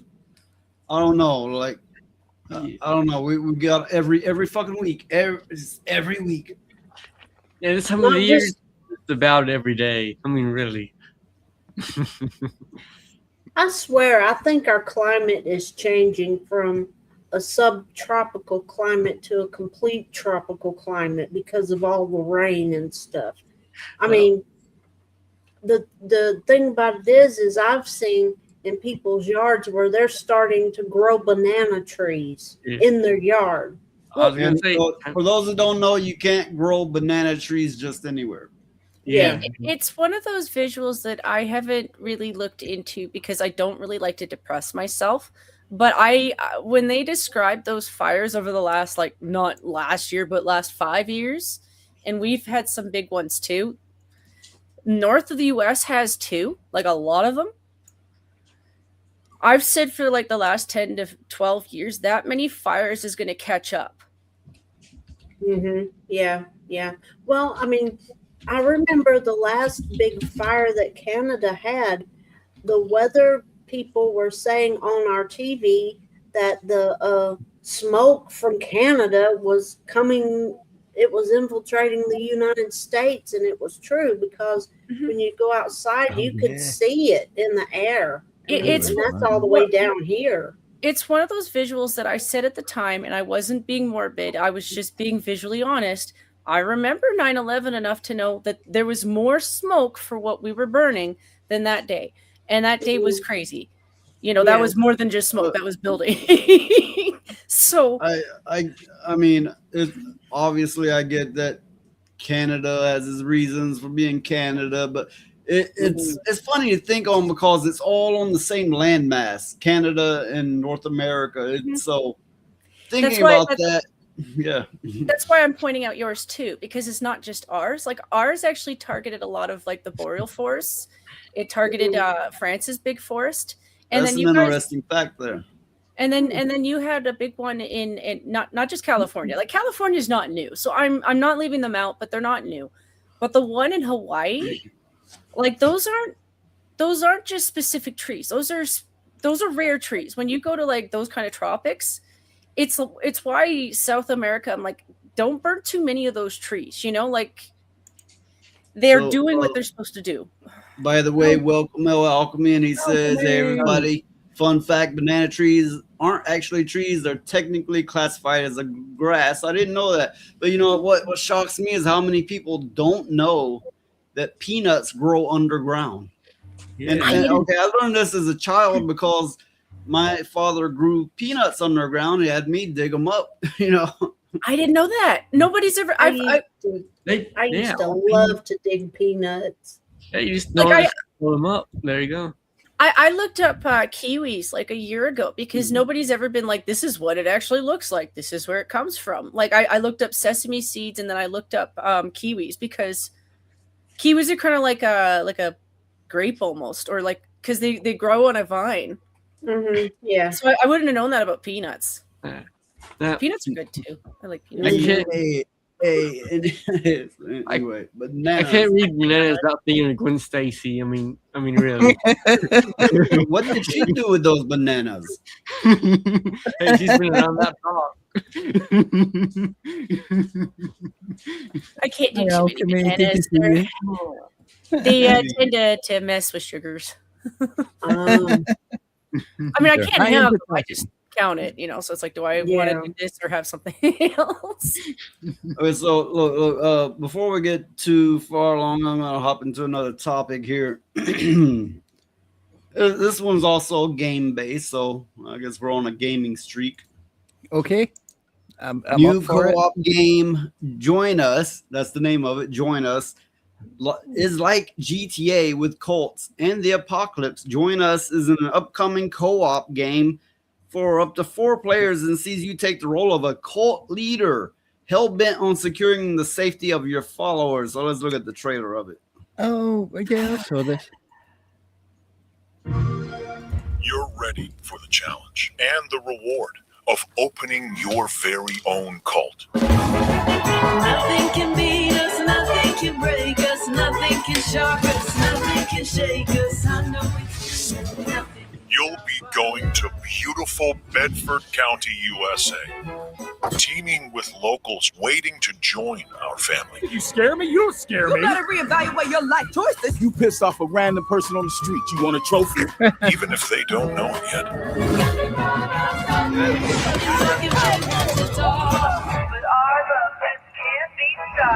Nothing can beat us, nothing can break. Build a cult, and I will shield you from the apocalypse. Join us. Join us. Nothing can stop our love. Looking for the owner of a severed human head. Come and collect it, or it will be given away on a first-come, first-served basis. Okay, so right off, Byron says, well, I'm officially in Twitter jail for the first time. Did you start a cult? Anyway. Did you retweet Aris Rhoda? Because he got banned and then they got unbanned. Did he? Good. Yeah, he got unbanned. So here we have, is this the new lefty instruction manual or something? Yeah. Joining a cult. Yeah. I haven't been a fan of the GTA games, but this one looks like it'd be fun. I mean, I like cults at least in the concept. So yeah. Well, here's the thing. I accidentally almost started a cult, but it wasn't the kind like it was portrayed in there. It was more of a wait. Wait. spiritual sex. Anyway, How do you accidentally start a cult? What the fuck? when you get so many followers and they're worshiping your ass, and you're like, uh-oh, what the fuck? What the fuck do I do now? Anyway. Okay. But see, I didn't do it. He damn near begged me to, but I didn't do it. Do it on purpose. I mean, it's not the first game that has you founding and creating a cult. The game there's a game called The Cult of the Lamb. I don't know if you guys have played it. It's a little indie game. It's a roguelike style game. Byron, he says he deserved the ban or the Twitter jail, right? No, I deserve this one. I told someone to start a shotgun. I think that's how shotguns work. Oh my! I'm sorry, but that's funny. That's funny as shit. I gotta remember that. I'm curious to know what they said. No, that's how you really fuck with somebody. Like, say somebody, hey, I pay you to mow my yard, and they're like, I can't start the mow. It's a suck starter. You got it. It sucks. So you're watching them out there just slobbering all the fuck over it. Yeah, it's worth a go. Why not? Like I said, I'm wondering what they said to him to warrant such a response. So it must have been something pretty bad. Did that seem like an IGN 10 out of 10? Was it a particularly leftist cult? I didn't love or hate it. I don't hate the idea, but there's little bits of it where I'm like, are you taking this from web games? Because if all you're growing is tomatoes, then I know which web game you took that from. Okay. Who the fuck grows tomatoes? I mean, I'm in an area where there's a lot of fucking farmers, and tomatoes are not of great interest. I mean, yeah, they grow them, but that's not the main thing for sure. There's a web game that's supposed to be like apocalypse, and like all you have to grow are tomatoes. It's just Ew. Well, I'd starve. Here's the thing. Okay, for being around farm life a lot, depending on there's a lot of different types of tomatoes, and depending on how you grow them, they're gonna come out tasting way different. Different sizes and all that. Yes, I have met people that would grow tomatoes, like pick them off the vine, just like take bites out of them before. Now, I wouldn't do that, particularly in southern, like I like to say a lot, the country south, because there is a difference between city southern and country southern. There's a big difference. Country southern people, they'll do that. They'll get a tomato and just take a big fucking bite out of it.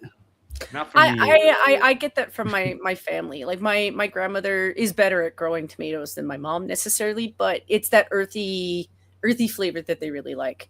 I would do that if I had a field, but I would use it to make tomato sauce because I feel bad that I don't. Like, it's not that hard to do. It's just I'd rather grow my own tomatoes. It's time consuming. Oh, it is. Time consuming to make your own tomato sauce. But I can imagine it's worth it for the flavor. Like when It is. So political alignments are just the face mask. All cults are essentially their own political niche. Yeah, absolutely. Did anyone ever play there's a top-down survival game called Dismantle? Did anyone ever play that? It was called DYSMANTLE. Dismantle. It was actually quite fun.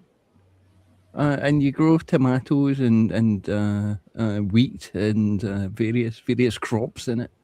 I'm sorry, I was reminded of it, and it's actually quite a good little game. Sorry, carry on with the show. Okay, I found myself in so many interesting places in my youth, and I know when I vaguely retell the stories, people probably think I'm just so full of shit. But oh no, it was real. It was all real. And, Yeah. but it's funny to find yourself in these places. But you know, I'm not gonna get too far. Yeah, it's just reminiscing. That's all. Right. But I remember my grandmother. She would make a lot of her own sauces and stuff like that with tomatoes, and she would make the green tomato sauce. Hey, that's wrong. That's wrong. What? We say Wrong thing. no to wrong think around here. Wait, no, okay, does not allow wrong think. Byron is like, he says there was an instance of someone demanding I retract statement of opinion, an instance of wrong think, and I informed them they could what I said. How do you retract the statement if it's already made? No. Yeah. You can't. It's there. I mean, it is. You can't retract any damn thing. It's already out there. Is a shotgun the only piece of machinery that you can suck start? Also, so yeah, okay, putting a statement out there and you can't take it back. It's kind of like, you're a sheep herder and you've herded thousands of sheep for many years, but then you suck one dick and you're forever known as the Jewish gay man, right? There you go.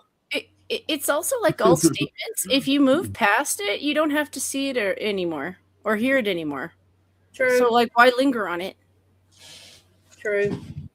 That's why I hate Twitter. I admire people who still fight back on there, but I'm like, no, I don't have the patience. Okay, I'm not saying making a statement is like sucking. No, I'm saying when something's done, it's done.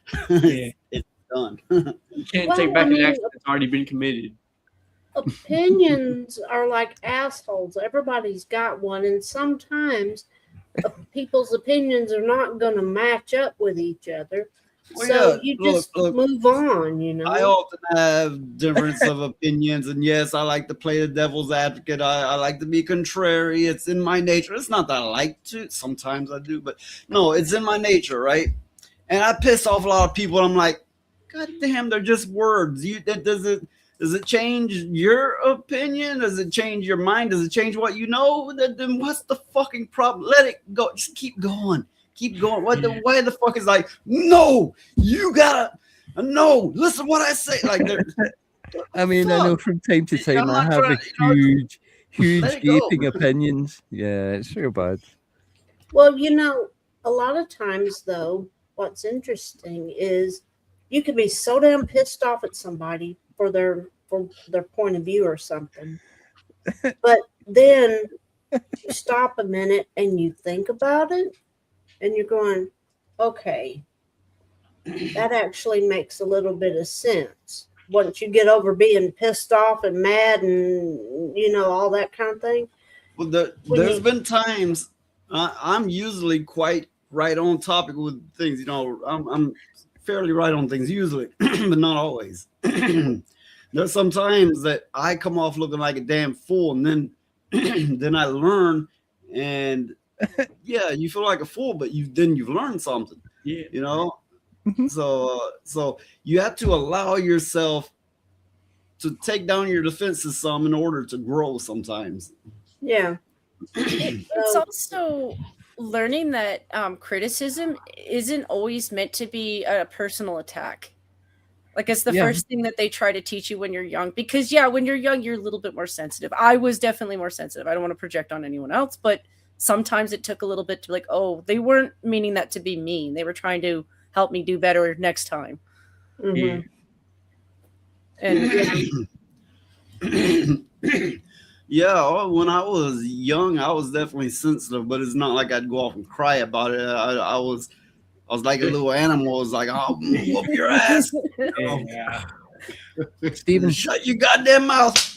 Anyway, but like I said, I learned to let some defenses down and actually grow from things.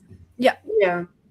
Well, I mean, usually you can tell the difference when somebody's criticizing you about something, when they're doing it to just try to hurt you, and then when they're doing it to try to help you. They're usually you can tell the difference. Well, I had a sister. I had 4 sisters actually, but one of them was like should say the most insulting shit and go, "It's constructive criticism." Like, bitch, I don't give a fuck.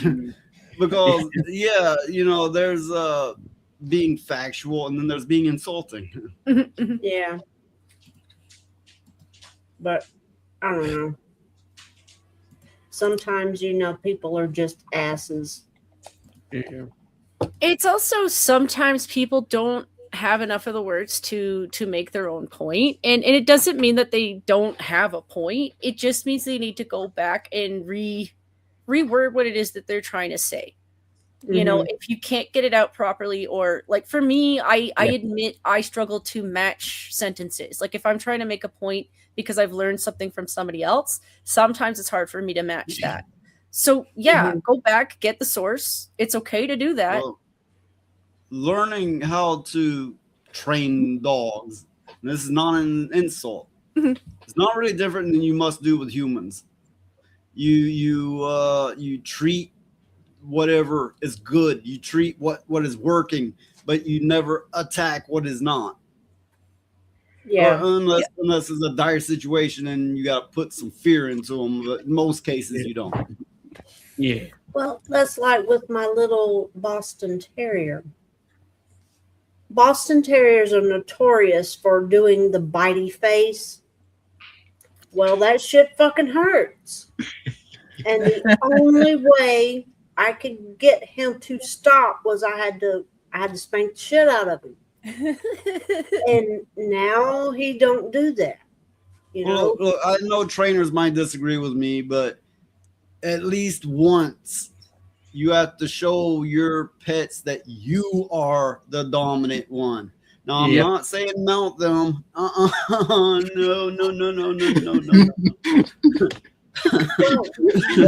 That's never worked. No. You sure about that? Never tried, but Are you sure about that? When I was a kid, I wanted my dog to be a horse, and that didn't work either. I was 5, okay? It looked like it would be a great mount, and then the dog was like, fuck no. Well, the reason why I finally had to spank the shit out of him, and I didn't hurt him, I just swatted him on his rump a couple of times, and he got his feelings hurt, but it didn't hurt him, is because I had tried literally everything else to make him stop, and he just wasn't going to do it. And if you know dogs, terriers are notoriously stubborn. That's their thing. They're stubborn. Well, So- here's the thing. I've had to do that because like trying a rolled up newspaper, right? I don't really want to hit you, but a rolled up newspaper is meant to be about sound and the motion. It's not meant to hurt you. Mhm. They tear that shit apart. Sometimes they're like, "No, I'm going to take that from you and tear it apart," because they know what it's I for. think it's a game. Yeah. When I was a child and somebody paddled or spanked me, I wasn't like, I learned my lesson. I was like, fuck you, you're gonna die. And I'm that's a gonna terrier destroy you. mentality. I am going to fucking destroy you. No, I was an asshole. I was a little fucking animal. And of course, life's hard knocks. You're gonna learn one way or the other naturally. But by people trying to force it on me, all it made me do is attack. And The only that's a one that- terrier mentality. The only one that I've tried, and I've never done it with terriers because I've never had a terrier, but the only one that I've tried where I don't doubt there's a technique to it, it's a pinch, and it's the pinch behind the neck. Oh, yeah. Yeah. Because I have been told that that's what they do to discipline their puppies. Yeah, it is. So, like, maybe I can't because I just don't have the fingers to really do it properly. Because I don't doubt it's a harder pinch, Like, I don't want to hurt my dog. Maybe mom knows their dog better, so they know their puppies, so they pinch harder. I don't know, but that's as far as I've gone. Because when you do it, you gotta. There's a spot right behind the skull that you get there. Yeah. Either usually that works, or you take them by their ear, pull their ear, not hard enough to hurt them, but just enough to get their attention, and then they stop. But this little shit I got, none of that shit was working. I had to resort to drastic measures because he was a puppy, and well, puppies, you know, they got the attention spans of flies, but he don't do the bitey face no more, which is good. Hey, you need to quit talking about R2 like that. He's right here. I'm not. I wish I was still a puppy. Holy shit. Yeah. But now cats are just assholes. Yeah, I mean, it just doesn't ring the same when you're humping legs at your age, does it? You know, I do try and get away with it, but you know. See, it's not that cats mean to be assholes. They're murder monsters. Like they're 100% designed to do what they do. But when they love you, they really, really do. It's just if you spook one, or like most of the scars on my arm aren't because she attacked me. I was holding her, but her back claws got stuck and she spooked herself and kicked me. And I'm like, oh shit, well, you know, there's my arm. And then there's their love language. They bite. Or they give you things. They find because they don't think eating rats or lizards or snakes or birds, and they bring them to you because they think you cannot take care of yourself and they must show you how. What the fuck is going on over here? I don't know. The dogs, they're playing in a funny way. What? They're playing. It's like dog tag. You said they were playing in a funny way. How they'll stare at each other and then kind of like jump at each other at the same time. Oh, you made it sound X-rated or something. No, not like that. That's you have a dirty mind, not me. Yeah, nobody needs double gingers. Yeah. You know, the only way they could make that worse is putting Harry in the back seat. Oh and Merkel in the trunk. Yeah, Megan. Yeah, no Harry and Megan. I still call her Merkel. I know she gets mad at that because she's like, I'm a duchess. I'm like, I think I read that I could be mistaken. You could double check it, but if a cat sleeps at your head, they think that you're its baby. If they sleep at your feet, that they know that you're their master. I've heard that anyway. My cat sleeps at my feet, so.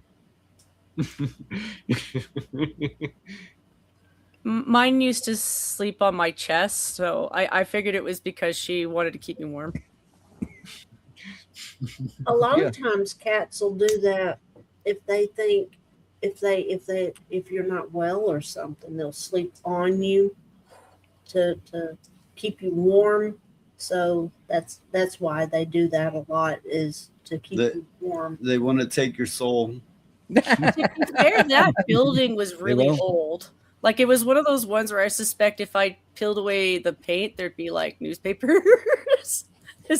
Insulation. So, you know, maybe I did kind of wonder if the cat was protecting me from like mice and then, you know, spirits. I don't know. Probably. I mean, I wouldn't be surprised because cats kind of do that kind of thing. They're nocturnal and stuff like that, so they see stuff that we don't while we're asleep. So that's what the legends say anyway, and they're the keepers of the dead. So yeah. Well, she lingered with me all the time in that apartment. Like she would sleep on my bed with me, but like if I was at the computer like I am right now, like my chair was bigger, but she would sleep on my shoulders. Mm-hmm. You know, I'm like, okay, well, you know, and she'd do that during the summer, so I'd be like, can you not? It's like fucking hot in here. I'm burning up. You know, I don't know. I mean, all the things we're like, animals do this because of this and that. It could be the cat's like, no, bitch, it's because your ass stinks. We don't know. I mean, I don't know. But I like cats. I can't have any right now because I've got all the dogs and they despise cats. They hate them. And it's my eldest pug's fault because, well, she thinks it's great fun to try to hunt them. So I can't have cats. Well, dogs, they pick up whatever traits from each other rather quickly. So you get another dog come in that's got a trait where they act, do a different behavior than the rest. All of them will start doing it. Mm-hmm. all of those dogs had a purpose when they were bred. Like a lot of them were rat catchers. So like upgrading to a cat isn't really as far off as people think. Yeah, I that's can't- like my I do boss- too. No, wait. It's something interesting that I recently seen. There was a video about a hairless cat. And, well, they, okay, I think the cat was female, right? But whatever case. Everywhere the cat would go, there was a glossy surface. It would leave a little pucker mark. You know, their asshole or their privates would leave an imprint because they didn't have the hair to get in the way. Uh-huh.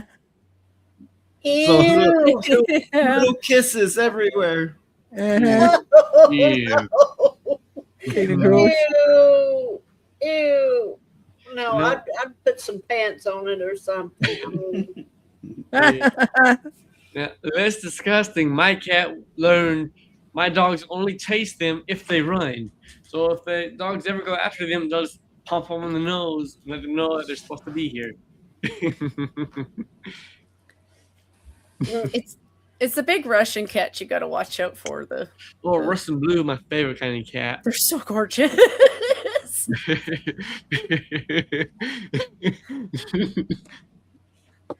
But it's Gay Pride Month. It seems like every month is Gay Pride Month because every fucking time, you know, I look TV or internet, whatever, it's like, oh, we're celebrating blah blah blah blah blah. It's like, when the fuck are you not? When are you not? Yeah. It's a sad state of affairs. It's kind of a sad one for them this month because a lot of places are like, hey, we would support you, but you don't buy our shit. I say, why emphasize your sexuality? I mean, I'm straight all year round. Wait. I What don't- is the straightest thing? Say you were selling a product. What is the straightest product you could be selling that you could be just about sure that the gays are not buying? I mean, like other than Trump merchandise. Circular saws. You know, I was out shopping for a fucking chainsaw, right? And you'd think that'd be easy to get, but I was shopping for the cheapest, you know, because I'm not rich. But, you know, I go into fucking Walmart and ask them about their chainsaws, and this black dude, right, working in Walmart, he's like, a what now? A what kind of saw? And he heard of saws, but he like, a what? I'm not sure we have that. It's a chainsaw, motherfucker. You got chainsaw. So, yeah. This motherfucker, grown man, working in Walmart. The And hardware what the fuck a section. chainsaw was? Yes, in the hardware section. We had to explain to him what a chainsaw was. And then they said, no, they don't sell it. And I'm going, no, that's bullshit. They did sell it. Yeah, they sold them. Sitting right on the shelf. There it is in all its glory. A chainsaw. And I'm going, I weep for the future. Little did I know. If I was literally saying that I would, I'd be bawling all the time.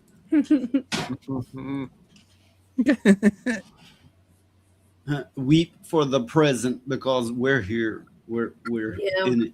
We are in it. Yeah.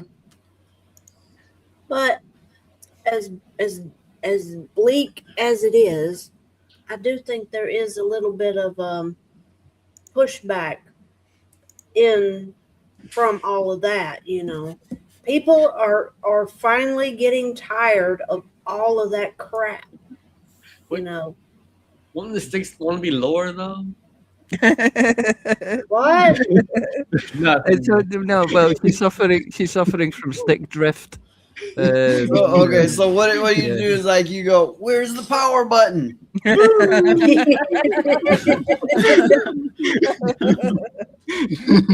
Yeah, where's the recharge slot? Yeah. Yeah, you just walk up and grab them by the pussy.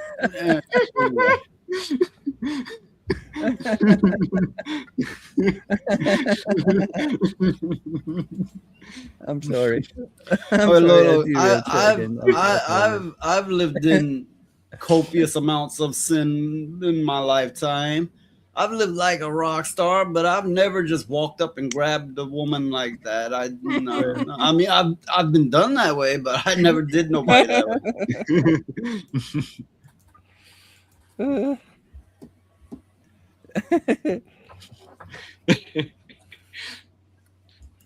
Yeah, I'm sorry. Okay, so yeah, it disturbed the females so bad their cameras went off.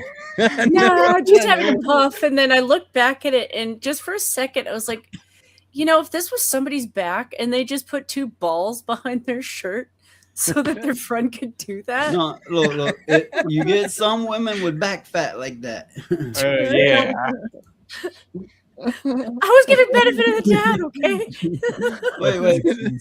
So what if you put that controller on men's pants and their balls fell out? Anyway.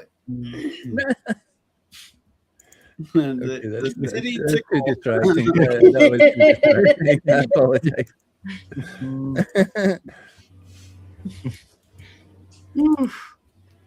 No, I just realized that when my bride focuses on another thought, I'll get stuck on it unless I just either say it or.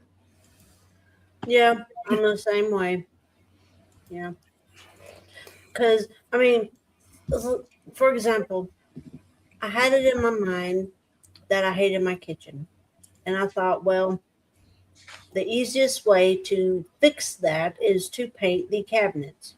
So I spent a long time thinking about it until I finally said, fuck it, you know what? I'm going to do it. And that's what happened. Well, I mean, you know, just thinking it doesn't do nothing. It's kind of like, hey, I'm not going to suck itself. What I'm going for in my house is a whole kind of a gothic kind of a theme, like black and white and grays and dark purples and stuff like that. Okay. Yeah. Like the Addams Family and Beetlejuice, a mix between the two. German surrealism is what you're thinking of, yeah. Oh, it's what did you say, Phoenix? German surrealism. Surrealism. Yeah. Oh, surrealism, yeah. Hey, look. So here's another article. Nintendo Direct confirmed for June 9th. Now, I'm not crazy about Nintendo, but I know some of you out there, you love this shit, right? And it's a big one. A new Nintendo Direct live stream has been announced for June the 9th, which is what, tomorrow? Our time? Yeah. Well, okay. You can tune in at 7 a.m. Pacific time, 10 a.m. Eastern time to watch it. Okay, it'll run roughly for 50 minutes. It will highlight upcoming Nintendo Nintendo Switch games. On the rumor front, Nintendo will reportedly reveal a remake of Legend of Zelda or Ocarina of Time. And for retro fans, the NES, Super NES, and Game Boy games on Switch 2 are said to be getting new challenges for players to pursue. They're going to get the titty tickle. No, anyway. They stump me sometimes. I'm like, why are you making a sequel to a game that's like, what, 12 years old?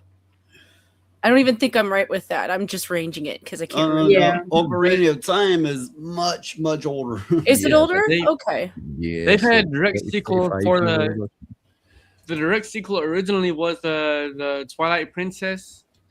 So, yeah. Well, I think it's essentially what they're saying is it's a rumor, but I think they're saying it will be a remake of it. So think of that game with like today's graphics. I want to see a game of today's graphics with Chrono Trigger. I think that would be very fun.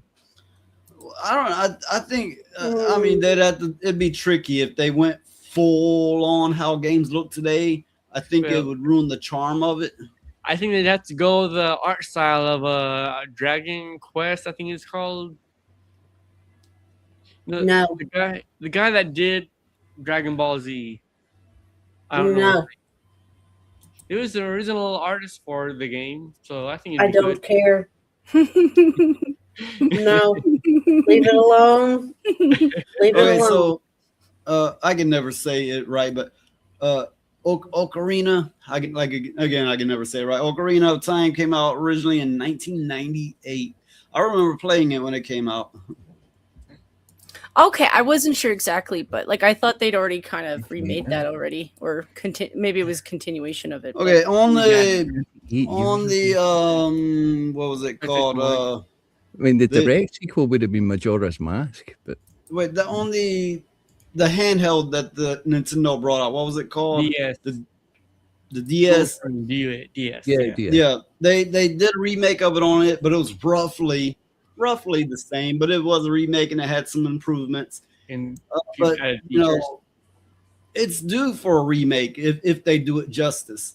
Okay, I'm not meaning to like throw shade that way. It's just sometimes I think like, are you rushing a remake or like? Because some of the traditionals were already kind of really good. You know, I didn't play every single one of them because it's a matter of having a gaming station for it. But like I would watch other people play theirs. You know, so it's just. I played the hell out of that game. The Nintendo DS was for its time a great system. The power had more processing power, more graphic power than the Super Nintendo. What really kept it down was the low resolution that the games ran in. Now, of course, it was an itty bitty screen, so it didn't really matter. But when you go to play them now on a bigger screen, they look like shit. Now, you could tell the graphics would have been great if they would allow for a greater resolution. Yeah, if you emulate it, you can upgrade the resolution greatly, even 4K. No, okay, you can fake upscale it, but you know, if the original encoded definition was higher, it would have just been a great improvement. Yes, I agree. I played the hell out of that game. And it was, I don't know, it was just it drew you in. And if they remake the game, I hope that they don't. But you mean trash the Ocarina of Time, that one? Now, some of those that came after, which I've barely played and I barely touched them, right? But some of them are a lot like it. You know, I think you would enjoy playing. There's been quite a few since then, and they're not bad. Yeah, the Twilight Princess takes the map from Ocarina of Time, and like it's like a direct sequel to Ocarina of Time. I think that's the one I'm confusing. I don't care for the art style of that Windbreaker. Wind Waker, yeah. Yeah, that one. That art style kills it for me. Yeah. Funny thing is, that was the first Zelda game I completely beat for the GameCube. Oh, yeah. Well, that's because you're a little wee one. You're like 5 days old.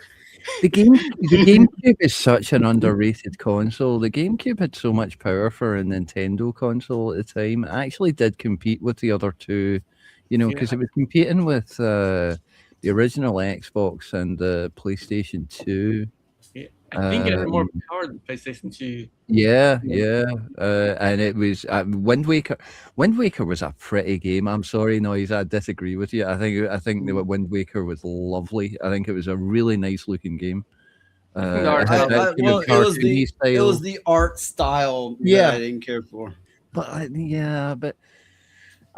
much preferred Twilight Princess myself over that one. But technically, the GameCube was underpowered. It had less power, so it was impressive that they did what they did with it. Right, yeah. I mean, because they managed to release Resident Evil 4 on the GameCube with like the tiny discs. You know, they had those tiny discs for the GameCube, and they managed to fit Resident Evil 4 on those discs. I think it was a 2-disc game. But you know, the GameCube had some really pretty graphics at the time. But yeah, I mean, it was up against the PlayStation 2 and you know, the original Xbox, and those guys were fighting it out for the top spot. You know, Okay, so from Stephen Bromby, he says the only decent remake I've played in the last 10 years is Black Mesa. Black Mesa, yeah, I've got a that remake on. of Half-Life. Yeah, was it's just good. as good as the original. It is very good. Yep, Not better. I own that. Yep. I recently played in the last few days. They released the Seventh Guest remake. Oh, do you remember the Seventh Guest? yeah. That's right from the 90s. Yeah. It's I remember actually- that. Yeah, it was one of the. No, it's not one of the first computer games that I played, but one of the. For back then, modern. I played the ones that were still on the green and black screens. I played a bunch of those, but it was the one of the first modern ones that I played in the 80s. Yeah, the Seventh Guest remake is actually not bad. It's not it's not a faithful remake. It's not like we have remade this exact puzzle. The original had such a unique soundtrack that was one thing that made it great. It did, and that was the sort of MIDI soundtrack. No. Okay, if you took the disc and you played it as a music disc and not on a data disc, which you can do, it had songs on it. Okay, I don't remember that actually. Now, I want to see a remake of Myst. Oh, they did. No, yeah, they did. They have done a remake of Myst. They have also recently done a remake of Riven, which was the sequel to Myst. There are a ton of Myst games. Yeah, no, look it up. Honestly, Phoenix, look it up. They did do a remake of Myst, and Riven was more recent. I'm contemplating buying Riven actually because it only came out a couple of weeks ago. But Myst, the remake of Myst has been out for a while. So yeah, check it out if you can find it. I don't know. You're a Steam person, right? You do your gaming on Steam, right? You're a Steam person. You got to burn some more coal to keep going. I'm pretty sure you can find it on Steam. Yeah, look up. I mean, in a sense, we're all like steam engines. We have to consume fuel and we put out gases in order to keep going. Yeah. Now I know Liza was a big fan of Myst. Mm-hmm. Shut it. Yeah. Okay. Like They a need sore to point. remake in a faithful way. They need to remake Shadowgate. no. We did, yes, they haven't absolutely remade Shadowgate as well. Another game I played the shit out of, which is in a different vein, but was Othello. Okay, no, I don't think they've done Othello yet. I know, but no, they it. did remake it. They did remake Shadowgate as well. Yeah, no, look up Shadowgate on Steam. There's a remake of that. I haven't looked into it, but I've heard the remake of Baldur's Gate 2. No, that remake, I have it, but it sucks and it's not a faithful remake. Okay, sure. Did you say Baldur's Gate as well? Yeah, they've done remasters. Yeah, they've done remasters of Baldur's Gate 1 and 2 and like Neverwinter Nights and Planescape Torment and stuff like that. Yeah. I read they're remaking Baldur's Gate 2 in a new engine. That okay, like to rival like the Baldur's Gate 3 engine, that would be amazing. Yeah, I haven't looked into it, so I just read the title of the article. I haven't read into it yet. Well, as far as Myst goes, yes, I played the hell out of those games. I also played Seventh Guest and 11th Hour and all those. How many people here remember the famous Contra code? Yes, yeah, there you go. That's the Konami code. Up, down, left, right, BA, start. Okay, in the 80s, every fucking gamer knew the code. Reminds me of those old fighting game commands. You'd have to like go crazy with that controller to do those attacks. No, but when you put this code in, you had to do it quick.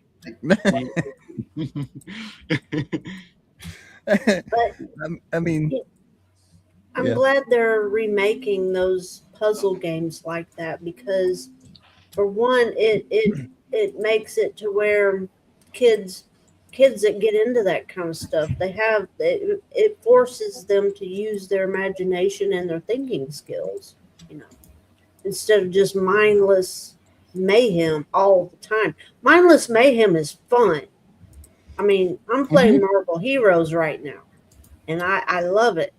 But, you want to change it up every now and then, so yeah. But yeah, I know I played Black Mesa as well, and it is extremely faithful to the original Half-Life. It's actually, and yeah, maybe even slightly better than the original Half-Life because it's modernized. Sometimes they can do good remakes. Sometimes they miss the point with remakes. So I'm just taking account of how many viewers we currently have. We have 16 on YouTube and we have 10 on Rumble. Which Rumble. It's not bad. Not bad. Hey, Rumble. Yay, Trump. I promised to turn the camera on again. I just needed to go for a little. Well, we are past the 2-hour point, so it's time to grift a little bit more. So if you're on Rumble, hit that repost. Of course, if you're on either platform, like, share, subscribe, all that. We do have the option of memberships and super chats, and none of those work for you. Also have pinned donation links. For a donation of $2 or more, you can see in real time Phoenix will give his 2 dogs, a treat. One's a muscular weenie dog. The other is a giant white bear dog. So yeah, we have a very modest $20 goal, which we are 7 into. In order to extend the stream, but you also get a nice clip for your donation. So if you want to make my dogs fat, donate. Oh God! You want to make his dog fat? We are also collecting in order for R2 to afford a pocket pussy. Yeah. Another Why one. Why would you say that? Why would you say that? Oh my God. Why would I even need one of those? I'm so handsome. I get all the girls. Are you kidding me? He already has enough of them, apparently.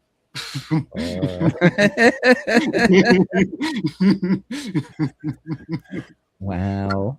I do actually have a picture for that, but I would need to search for it for some time. Oh God!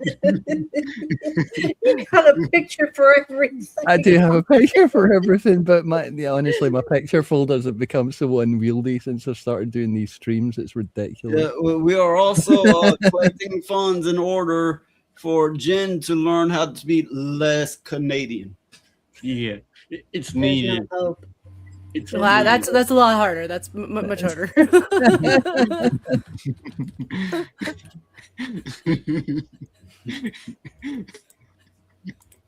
I'm looking for the pocket pussy picture. Oh God! It does exist. So he's on there right now and look it up. Pocket pussy. It exists on my computer. Well, I can delete it. No, I'm not. We got a pictures of Alyssa Mercanti that you don't want to see, so we'll move on. Okay. Well, okay then.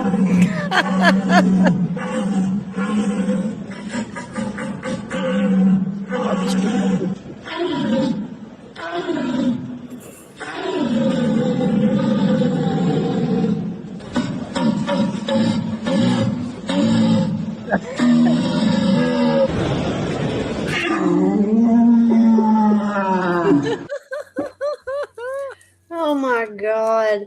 Yep. Just what kind of damn deer are they calling? Jesus Christ! Yeah, we got a $2 donation that says cookies, so I know what that means. There you go. Yes, 2 over on Rumble from Jen, and she's demanding a cookie. Somebody give that woman a cookie. I know, right? Would I you remember when prefer cookies. chocolate chip or snickerdoodles or Oreos or Actually, home baked are better. Get So on yeah, camera. chocolate chip, traditional. Yeah, I found it. I found the picture. I did used to like Oreos, but I stand by my opinion. They've changed that recipe a long ass time ago, and they're not as good. Between the shrinkflation and like the icing, it's different from when I was a kid. Mm-hmm. Like, Cookie I think it's time. the palm oil. Like they put palm oil in everything, and I understand why. But Yeah, they put palm oil in that too. yeah. Oh my. Oh my. What did I come back Oh to? dear. I'm like, alchemy, what the fuck, R2? Makes the coffee taste funny. That was the pocket pussy picture I had. I'm just, well, you know, that kind of ruins the joke, but fuck it. No. Gross, man. Why you do this? Hey. Because you can. Like, I'm freaking out alchemy every time I put up a picture. Alchemy, I'm sorry. Apparently, I'm just a degenerate. I can't help it. You know, somewhere out there, somebody's done that, though, right? Like, as much as we joke about it, somebody has. Oh God! I wouldn't be surprised.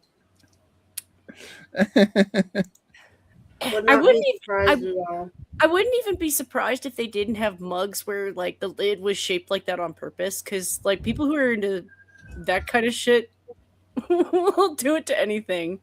I had a coworker whose grandmother was like, "Listen, you keep bitching about people stealing your pens. Well, I found you the pen that no one will steal." And she takes the lid off, and the lid is just a miniature penis. It's honest. You know, I got some entertaining clips here. So it says here, breaking: Israel has launched Operation Mossad Milkers using cutting-edge Project Blue Beam tech to beam a gigantic holographic Abigail Shapiro floating over to Tehran, chest first in a last-ditch effort to demoralize Iranian population. It's working, early reports. So, well, okay. Abigail Shapiro. Die, stupid hologram whore! Die, stupid hologram whore! Die! Die, stupid hologram whore!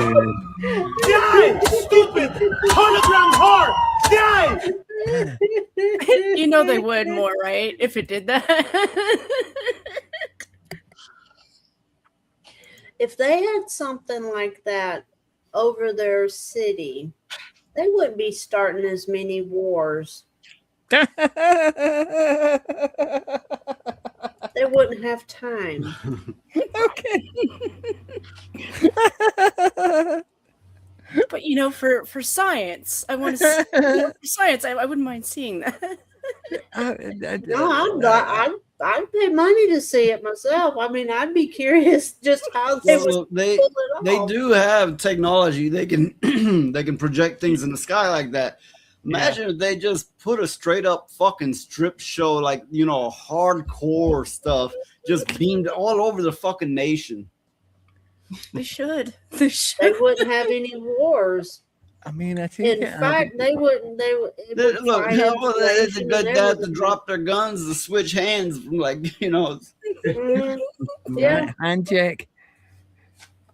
They wouldn't need any kind of. They wouldn't need weapons or anything. They would stay home for private time. Like, well, I don't know. Kill Americans? No, Americans, give us this. They might not be into that, as I understand it. Some of them are into the young boys and stuff. So that or sheep, you know.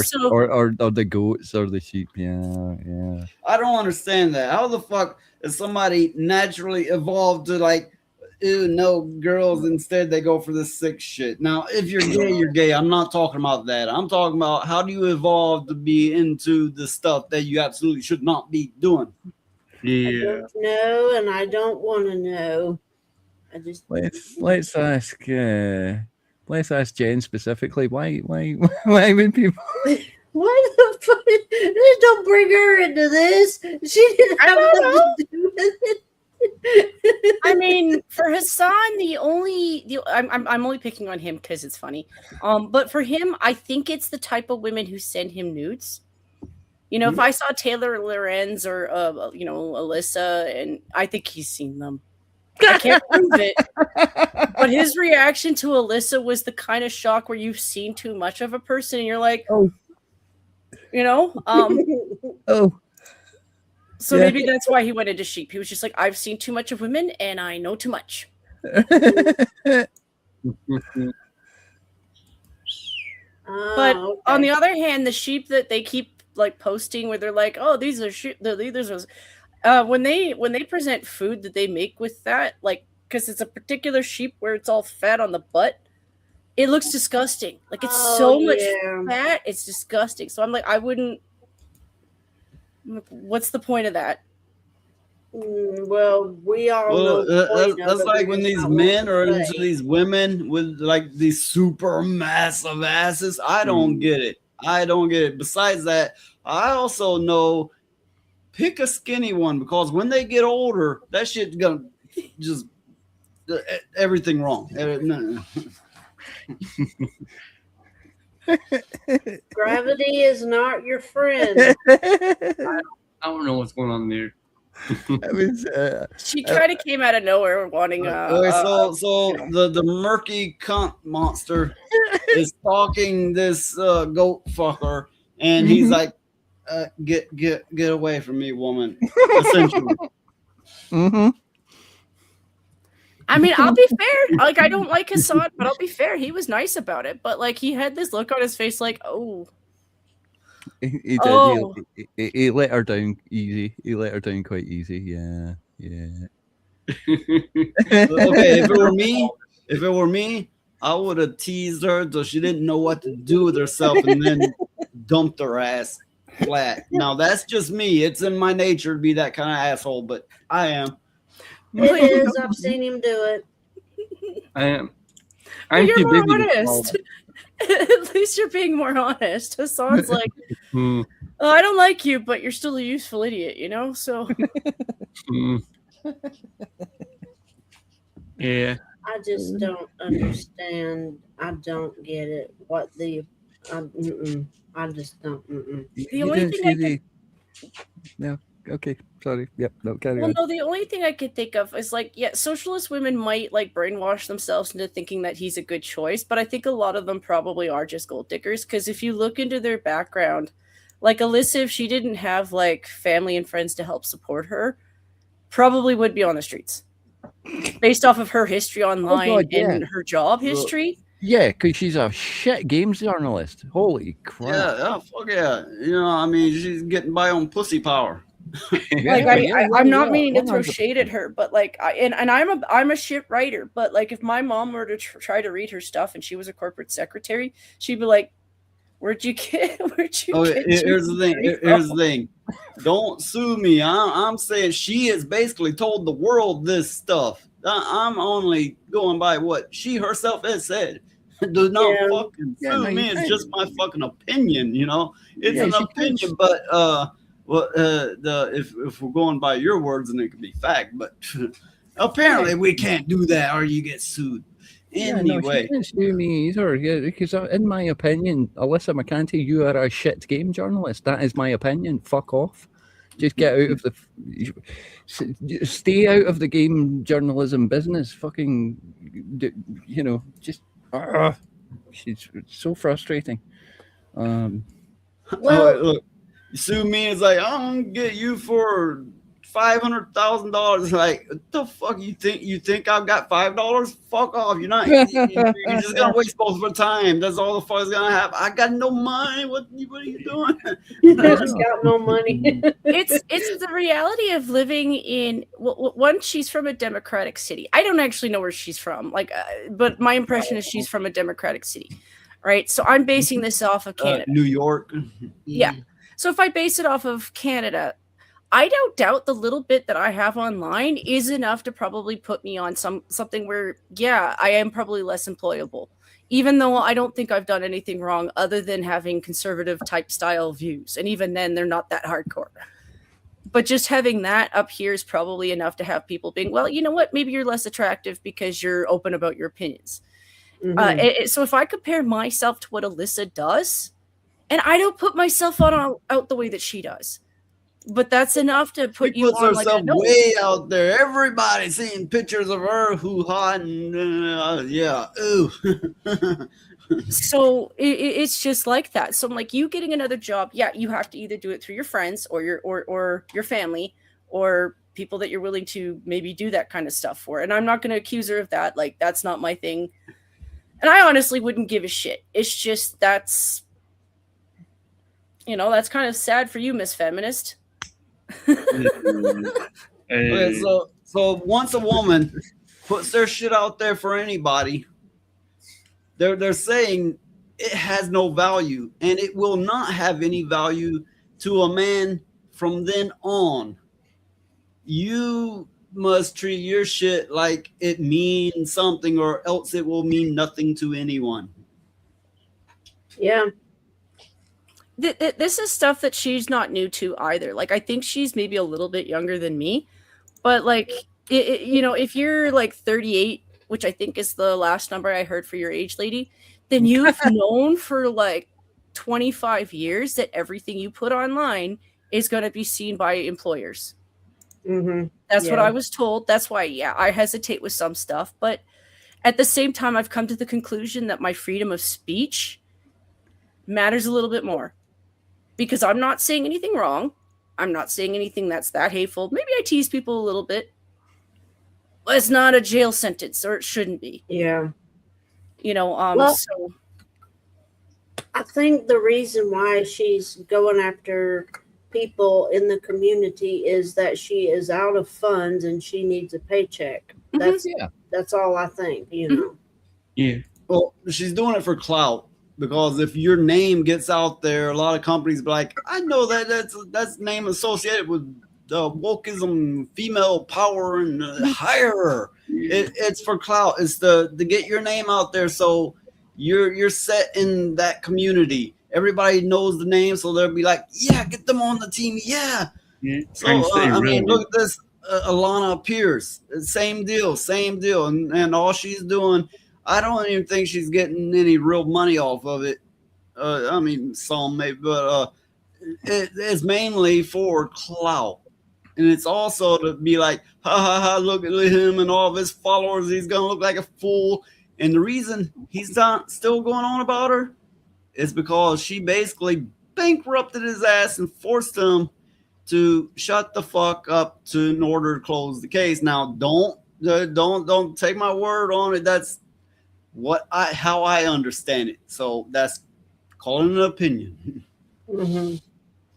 Well, I mean, gone are the days when somebody like that, and somebody in the gaming industry or anything like that, gets the job simply because they're good at what they do.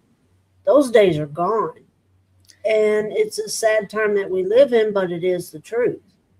When anybody can be a gaming journalist having never played a damn game in their life. No, you got to be a girl like this Alanah Pearce or the Murky Cunt. You got to be something like that, and you got to be championing the cause of all this nonsense. So it's not just anyone, but anyone in that skin. Yeah. So yeah, it's the Anita Sarkeesians. Don't get me started on Sarkeesian shit.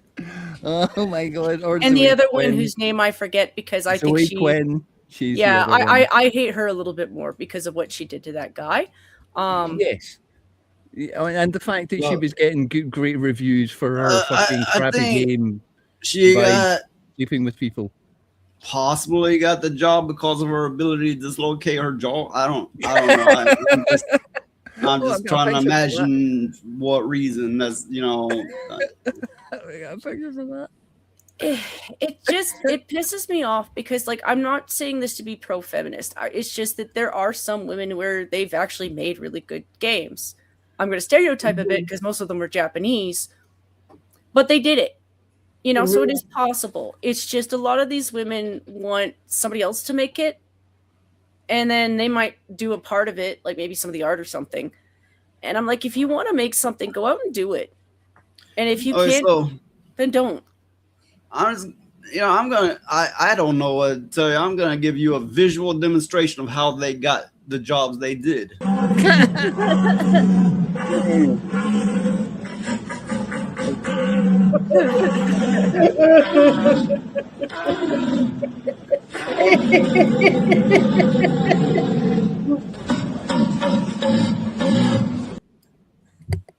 Yep.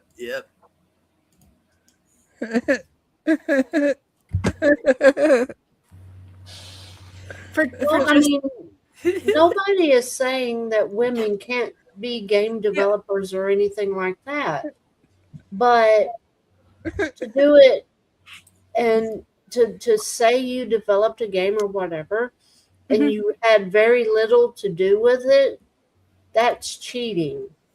You know, it's just cheating. Plagiarism.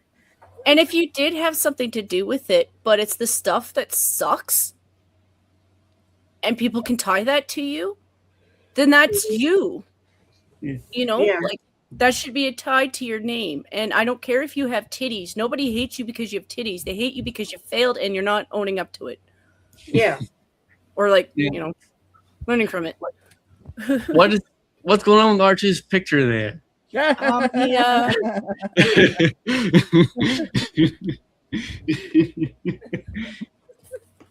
So I imagine there's some people who have watched my stream and went, "Oh, that noise, he's a fucking asshole." Because I know I say a lot of pointed things. I bitch a lot. I complain a lot. But if you're thinking it's about you and I didn't name you, you're wrong. You're just wrong. Unless you're one particular person. I have one particular, but everybody else, you're wrong. No, I just like to bitch a lot. I'm not hating on you. I bitch about myself. I bitch about the things I like. God damn, that's just me. Yeah. Yeah, it's true. But I mean, if I were, oh yeah, that was my first thought. Is I can't believe that these people.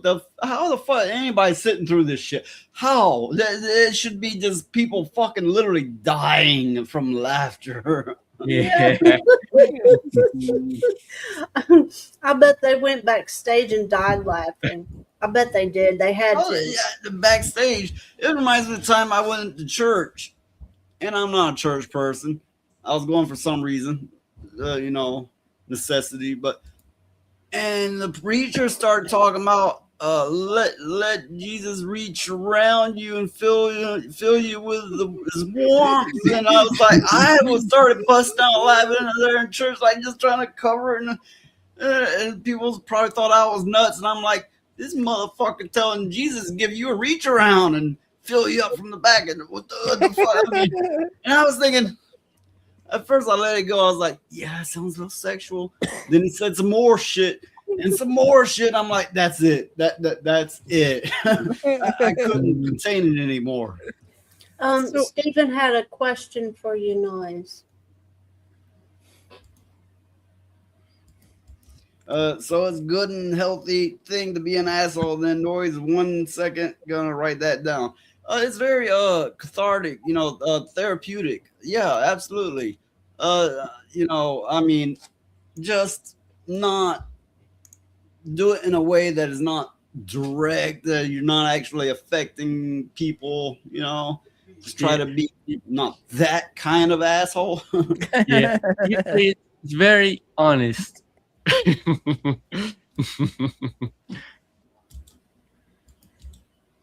Yeah, the V. I've seen a few episodes of the V, but I haven't watched all of it. Do you remember V? Do you know, like my right? Okay, V. Well, there turned up. was a remake of it. We're not speaking of remake. We're talking about the early '80s. No, I'm talking about the '80s one. Yeah. With Donovan and shit. Yeah. And Willie was in it. Robert England was Everybody in it. was watching that shit then, and it was low budget and everything, but everyone was tuning into it. Yeah. Well, except like my parents, you know, because I was way into science fiction because I was way into Star Trek at the time, and my parents were like, "Okay, we're going to record," because it was on after the Watershed in the United Kingdom, so because there were some scenes that were not suitable for children. And those were mostly the alien baby scenes. You remember there was sort of alien birth stuff going on?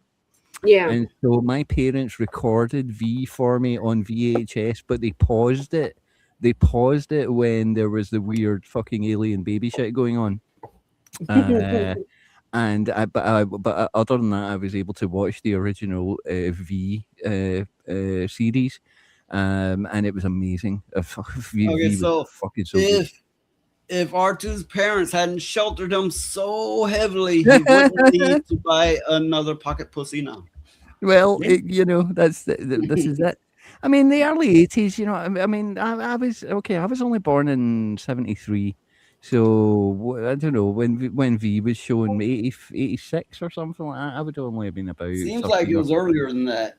But I could be wrong. It may have been earlier. I'm not sure. But yeah, it was after the Watershed, so I wasn't allowed to watch that stuff because it might harm my delicate, fragile teenage mind at the time. But no, I recommend V. It was fucking good, man. That was a great show. That was a great show. Here's the thing that I don't recommend. I don't recommend Casey Tron. Fuck that chick.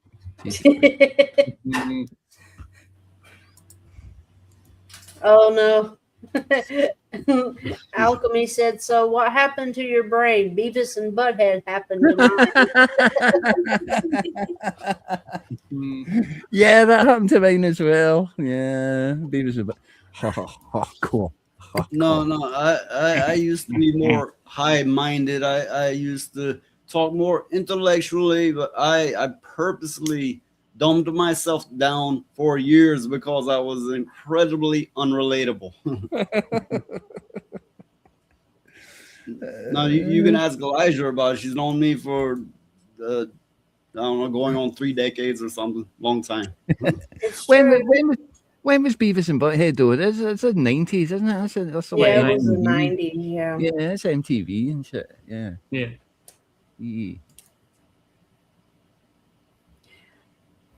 I don't remember anything from the 90s. I was like wasted at that point. So yeah, I got this clip here that Jen had posted, but it's in very low resolution for whatever odd reason.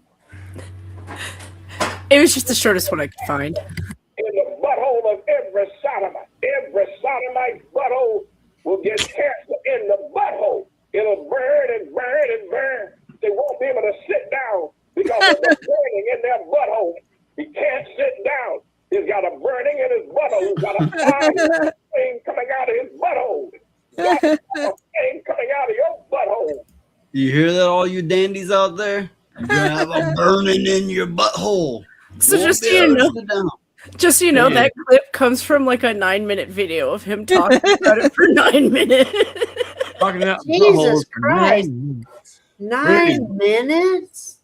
Yeah. Good Lord. No, I mean, look. That I was joking. I mean, I don't care what orientation you are, but yeah, on that context, yeah, a burning in your butthole. I haven't heard of butthole so much since I was a little kid. Well, the thing is he must have had he's got a preoccupation with it or something. I mean, Even gay people don't talk about it that damn much. In fact, if it's just a regular gay person, that rarely comes up in conversation. Yeah, that's what Shadow said. It was like, are you speaking from personal experience, sir?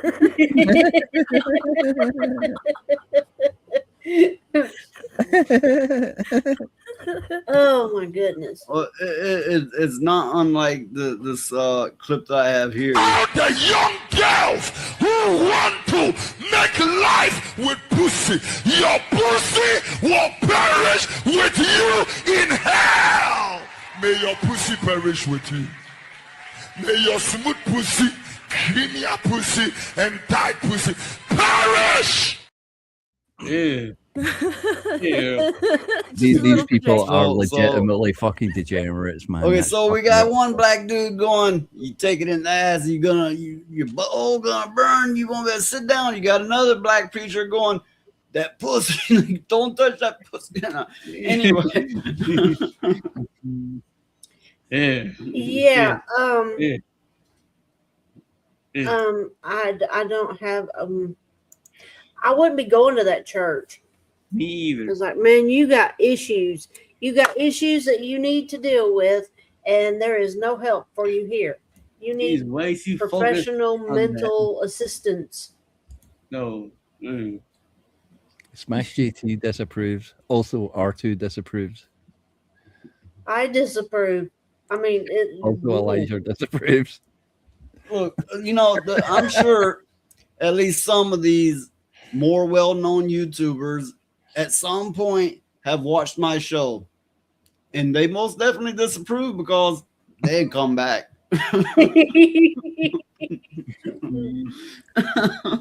Oh well. On YouTube you have the freedom to disapprove. That is a freedom that you do have. You don't have many other freedoms on YouTube, but Rumble, on the other hand, you have got the freedom to say a lot of other stuff. True. This Hi, is Rumble. How you doing? We love Trump. Just saying. I don't mind Trump. So yeah, okay. We I'm don't doing mind Trump. We don't mind. Creators program, doing Rumble Creators program, but every month they're giving me less. I mean, it was like 200 and something, then it's down to 200, and then 180, 160. Even every month they're taking 20 or 30 less, and my numbers aren't going down. They're just giving less and less and less. Oh, that's not good.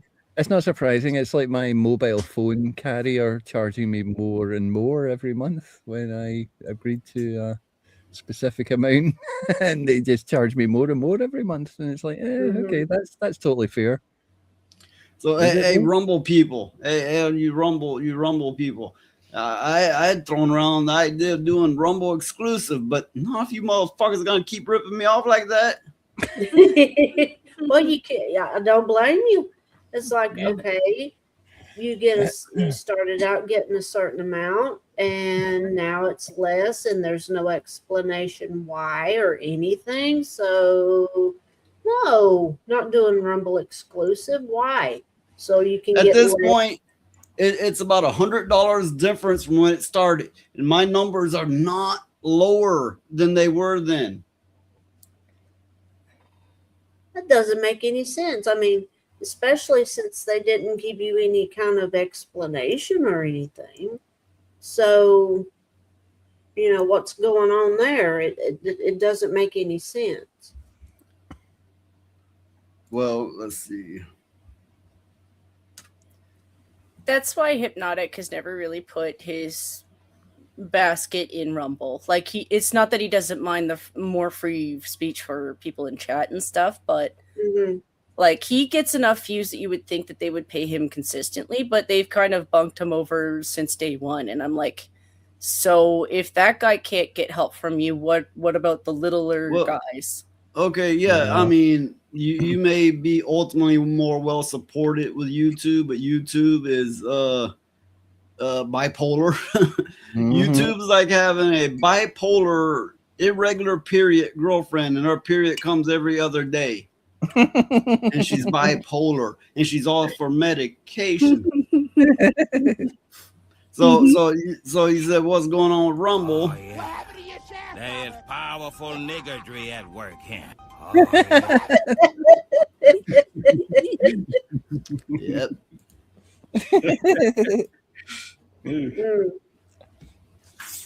I don't know.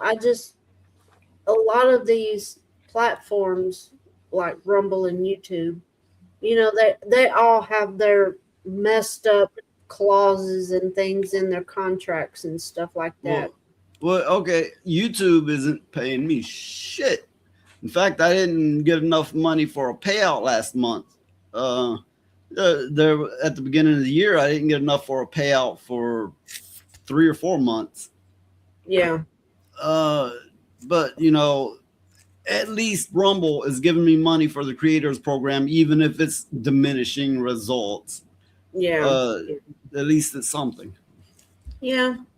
Well, I mean, it just goes back into the show, So it's not like you're buying houses or anything like that.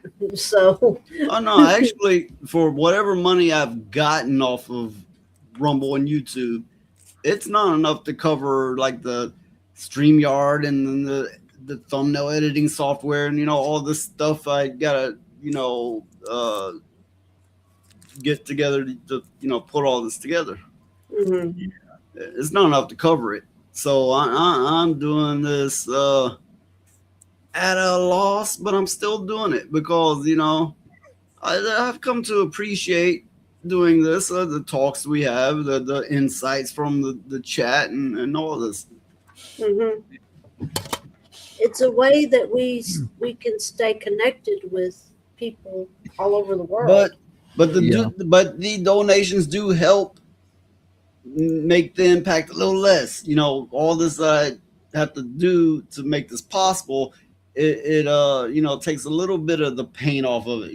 So yeah. So whatever. Anything, if anyone out there wants to show appreciation, help this channel continue at the same capacity, we'll be grateful for it. Yeah.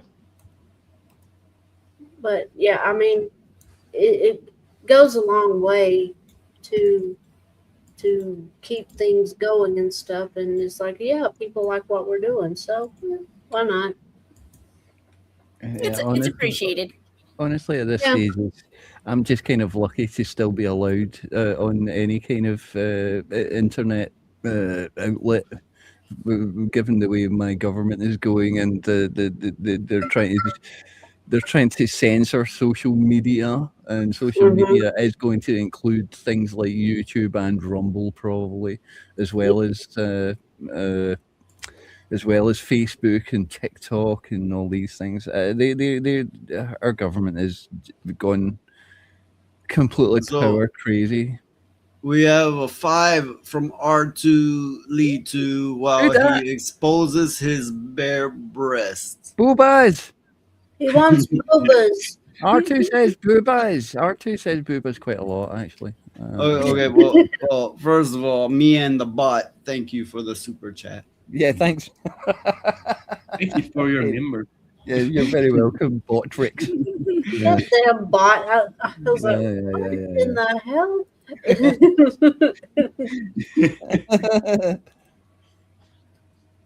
Okay, I'll play you.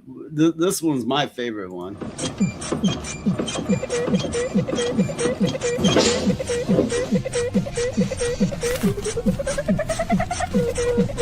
Whoops. Anyone have some change?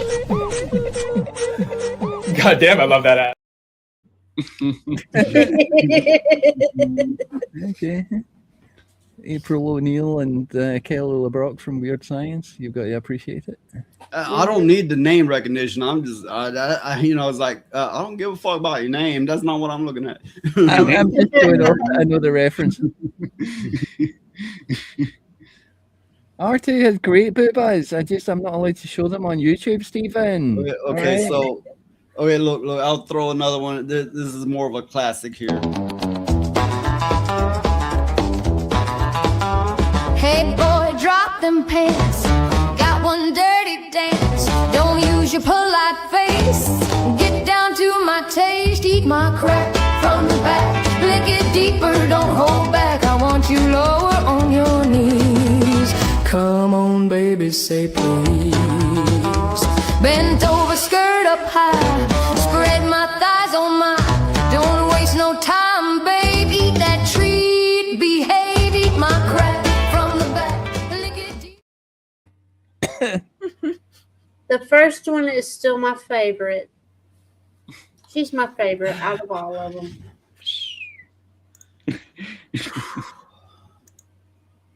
And I think R2 needs alone time. It's unfortunate. You know, I think it's unfortunate.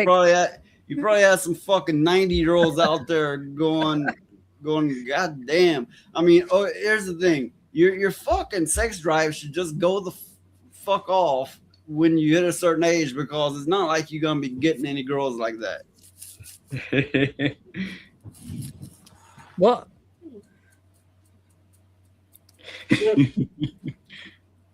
I object to Maybe this. Stephen needs alone time too. I think I object to this. I don't know. You know, who is it? Is it Robert De Niro or something that's still having kids in his 70s and shit? Yeah, I think so. Yeah. Well, Picasso had kids when he was 90. There you Like, go. Jesus Christ. So what you're saying is I've still got a chance. Oh God. Look, it reminds me of my grandfather, which he had, I think, like 20 kids, literally like 20 kids. Yeah. So I heard a story about him, right? Before he died, he was still trying to go out, still trying to make kids, you know. This motherfucker was crippled with arthritis and walked with a cane and everything. He was still going at it. You know, men have a natural urge to create. That is a thing that we do, yeah. Well, the most famous one that I can think of is the Playboy Mansion dude. I forget his name all the time. Even though Hugh Hefner. Yeah. Yeah. But like question mark for how many he has. I heard he couldn't touch any of the women in the Playboy Mansion. That's what I heard. So he drug them outside and did it? That does not make a damn bit of sense. I mean, he brought all them women in there and made them wear those ridiculous bunny outfits, and yes, they were ridiculous. I mean, ridiculous. And it's like you can't even touch any. That doesn't make sense. Okay, look, I'm not young, but I could probably still go out and manage to get some women, right? But here's the thing. I don't want these bitches today. No, they're all fucked in the head. Some of them literally. Noise pollution's going all MGTOW. What the hell? Well, Noise going his own way. When they have nose rig symbolism, and that's not the only one, it's just the most obvious one. Oh, the nose ring mafia. Yeah. Well, they took over the hair color thing because, you know, used to you could if you wanted to change your hair color to a outlandish color, you could. Nobody gave two shits about it. Now, if you do it, you have to be a part of the LGBTQ community. It's like, no, I just wanted a different hair color for a while. Look, these motherfuckers didn't claim a color. They're like, oh, we want the whole damn rainbow. That's the thing is like, first it's like, accept us. Okay, let's get married. Okay. And then it got to the point, it's like, that's ours. You are not one of us. Get the fuck out. And then it's everything. Video games. Oh, well, that's our realm. You get the fuck out. Oh, this movie wasn't made for you. Get the fuck out. So, I thought you just wanted acceptance. Noise. You're frozen and silent. Not for me. I can still hear him. I can still hear him. Now he is. Yeah. She got it. Everybody's sounding like a robot. I think it's on your end. Yeah, it's on your end. It's the internet here. It crapped out again, and everybody started roboting. Yeah, but what happened to inclusivity? Well, they say that when it's things that they want. They're just a bunch of hypocrites. I said it and I'll stand by it. That's all it is. They're just a bunch of hypocrites. Well, They so, want to do that, you know. It's like the new Stargate. Like, I admit I wasn't as big into the TV show as the movie because I thought the movie was fine. But like, if you reflect on the TV show, they already had all that shit. Like, they had multiple people of different colors because it made sense to the alien world. I don't remember the storyline, but I don't doubt some of them were gay because back then that was kind of acceptable. So I think some of them were. Like, what are you gonna do to add to that? It's already in there. And they managed to do it because it's an alien world. Like, if you understand that you can work with that, you can do that kind of shit. What were you going to change that you needed to add more diversity to it? Were you going to be like, oh, we're Marxists now? Because that's what they usually mean. To my understanding, they're like, oh, good, we captured the Stargate formula. But then they went, oh, shit, we captured the Stargate formula. Only Stargate people will like this. But here's the thing. Stargate happened a long time ago. You want to reach new crowds? Just use the same formula because you're going to get the older viewers plus the younger ones because we have new generations now. So the thinking was flawed from the get-go. Yeah. Well, that's one thing I can appreciate about the Spider Noir show. Mm-hmm. So far, I've only seen 2 episodes, but so far, it doesn't lean heavy into the wokeism, you know. Yeah. And it's refreshing. They do know that you're right on that, but they do have black people in the 1940s, I think, 20s. going around for the most part on equal ground to the rest, which it simply would not have been that way. True. Yeah. True. Now, to answer R2's question, he's the one in the hat, right? Yes. I'm the incognito one. Don't pay attention. He's in hiding. You can't see him. Yeah, that's right. I'm camouflaged. He's a super spy. Don't shh.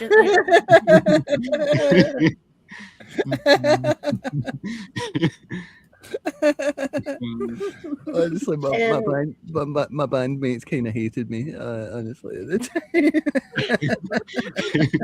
If you're in the band, you're not hated. You can kind of tell they hated you. A little bit. I'm cosplaying as Tom Petty. Yeah.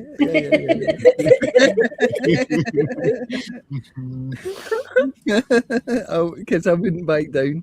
I won't back down. We are $6 or whatever, you know. It's a flat rate, pounds, dollars, you know, flat rate. We are 6 away from extending the show. So we're not that far from our goal, $6. Otherwise, we'll probably end it in roughly half an hour. Okay. But yeah, I mean, I like the way that the new Spider-Man TV show is, and I've been watching the new Daredevil. Wait, I gotta stop there for a second. That picture actually reminded me of when I was in like band pics. I wasn't in the fucking band, but it's like, hey, we want you in the picture. Yeah. Right. So yeah, I might still have a copy somewhere, but yeah, I can see it. Oh, okay. In my 20s, I was offered a modeling job. And then oh fuck, you know, a bunch of shit like that, right? Back then, goddamn, I miss those days. That was back when Gothic models were really big, like for Hot Topic popular, yeah, and stuff like that. So they wanted him to go to Florida to be a Gothic model. Like, well, shit, they won't even have to change anything. You know, he looks the way he does. So, oh, no, I need to change this picture. Hold on. Well, I did then. You know, I mean, Age is a bitch. Yeah, like I keep saying, gravity is not your friend. When you get older, you go, "What the fuck happened to where I am the way I am now?" Well, life happens, you know. Yeah, just ask R2. I say gravity makes all your hair fall out, apparently, which is not great. Well, okay, I've got a clip here. It's right under 4 minutes long, so bear with it. But it's entertaining enough. Stick with it. I think it's entertaining enough. Okay. Here, in Philadelphia's concrete badlands, the first sign of trouble we spot is not a scream nor a shove, but a pair of hot pink Crocs abandoned on the sidewalk, suggesting someone has already chosen mobility over dignity to witness the blossoming derelict spectacle. Nearby, several adults are demonstrating one of humanity's least celebrated traits: the ability to stand in the middle of a busy street and behave as though every other person on Earth has become a background character in their own personal crisis. Apparently in Philly, the ceremonial shedding of the weave is occasionally replaced by acrylic-assisted pinwheel punches, a frantic street fight technique designed less to land punches than to rearrange the local air pressure. From the herd, one semi-civilized voice calls for one-on-one. A touching little appeal to fairness during what appears to be discount kabuki performed for trapped motorists. Naturally, the call for a fair fight falls on deaf ears as three window-licking curb goblins, one crowned in the ceremonial satin bonnet, burst into frame and join the community team-building exercise. As the communal love fest continues to unfold in the roadway, we turn our attention to the true casualty: a tragic screen door desperately clinging to its constitutional right to remain attached to the house. Inside the domicile, the children appear uncertain whether the door remains a door or has evolved into an obstacle course, as this appears to be how cultural conflict resolution traditions are passed from one generation to the next. And right on cue, the songbird call of subsidized civilization rings through the block, signaling that the po-po have entered the habitat. Yet amid the collapse, one neighborhood unk can be seen walking away, having apparently made a sincere attempt to defuse the situation with something resembling chivalry, a rare and endangered behavior among the younger generations. As the action returns to the two broads in brawling bras, a third brawling bra broad bursts into the broil, crowned with the brightest blazing burgundy beehive this side of Brewery Town. Bitching alliteration if I don't say so myself. Now entering the frame, and almost immediately becoming the frame, we encounter a load-bearing female citizen of substantial pink proportions. The dimpled human mass of triglycerides soon finds herself embroiled in a two-on-two confrontation. Though, in fairness, I'm assuming she only counts as one. Scientists remain divided on the matter. So, is it 2-on-2 or 2-on-1? I'm sure everyone will come for me in the comments over this one. For the eagle-eyed observer, notice the passerby and the look of profound what-the-fuckery she offers the scene. It is the face of a woman who expected to be running errands and instead found herself wandering through a live-action cautionary tale. And now the grand finale. The pink porch pachyderm breaches the threshold and enters the conflict with all the subtlety of a refrigerator falling down a staircase. Nearby, the neighborhood unk continues his thankless work with genuine restraint, while two officers arrive to perform the impossible task of explaining Philadelphia to itself. And so we leave this Kensington kabuki theater, where the screen door lost the war, the Crocs lost their owner, and civilization lost by decision. Yeah. Wait. First of all, welcome, Dramatic Allure. Is this AI? No, this is America. And on America. Any street on America, there's a chance that this very thing will be going on. And if you're lucky, there will not be gunfire. You know, if I were to Yeah. redo this with any kind of cleverness, I would play this, but then have Sesame Street in the background, and then in one of the trash cans, just have like the Grouch come out and be like, "Fuck you guys, I'll do it." Alchemy wants you to post this on Discord. But also the other joke I was gonna say, back when I worked deli, one of our back counters broke, and you know, it kind of resembles this, like a bunch of hams fighting each Mhm. other to get to the ground, and then boom.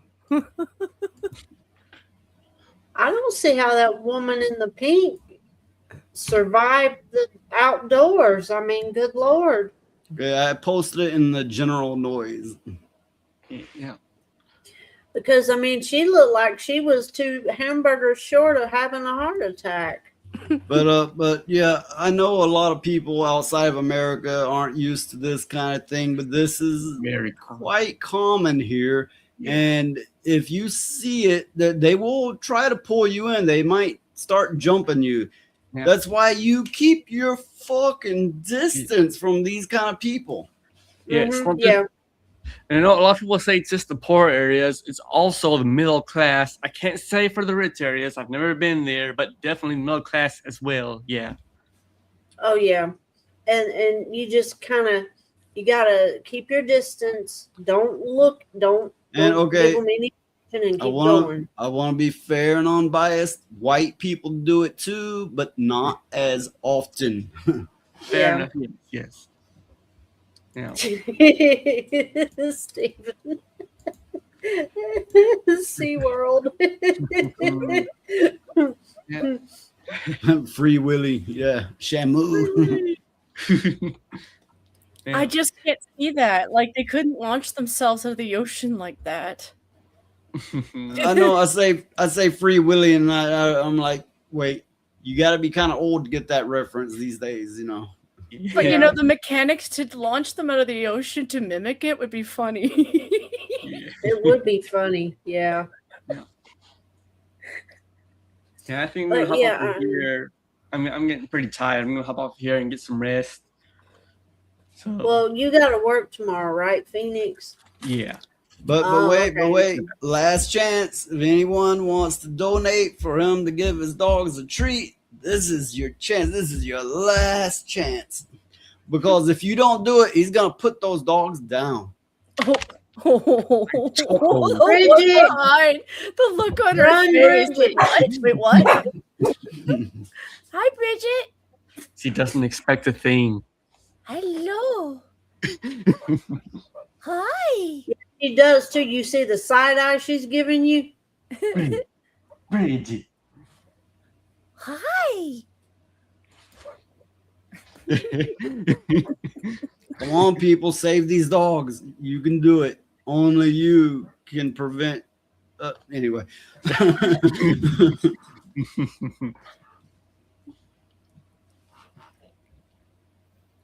Big Shirley's outside barking at the deranged rabbit that likes to run down the road and sit in the yard. Okay. Okay, I'm hopping off of here. If these dogs aren't on the next chat, you know why. It's because of you. You're the only one to blame. That's a terrible thing to say to somebody. Oh my God. That's awful. What do you say shit like that before they take off? What's wrong with you? There's something wrong with you. You need professional help. Hey, if you'll pay for it, I'll get it. Okay, so yeah, in Minecraft is what in Minecraft. In Minecraft. We're big into Minecraft, right? She's flat now. She Guilt became trip trapped because what, of me, guys. Phoenix?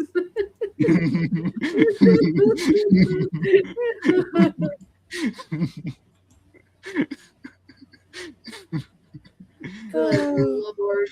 You say shit like that. Oh, I'm going to bed now. It's a go. Oh. It is all a joke. Yeah. Well, unfortunately, it was summoned much earlier on, but Tonight the music seems so loud. I wish that we could lose this crowd. Maybe it is better this way. We hurt each other with the things we want to say. We could have been so good together. We could have lived this dance forever. But now who's gonna dance with me? who's gonna dance with the snatch? Who's it gonna be? Charlie. And Charlie. with that, I am gone. No, bye. Save yourself while you still can. It is too late for me. Save yourself.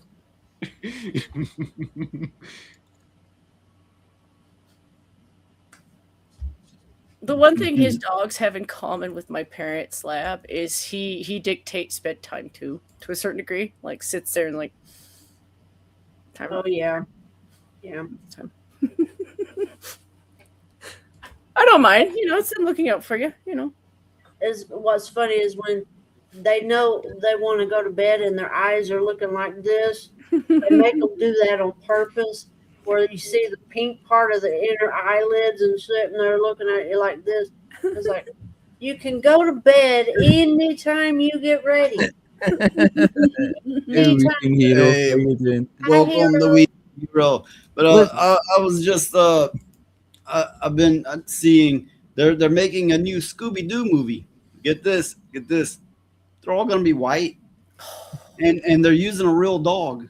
Wow. I remember those days. So we got it too, and it says, "Don't show the devil mush again." Can I be fair? Like Stephen Bromby, George Michael, George Michael in the mid '80s, early to mid '80s, maybe late '80s.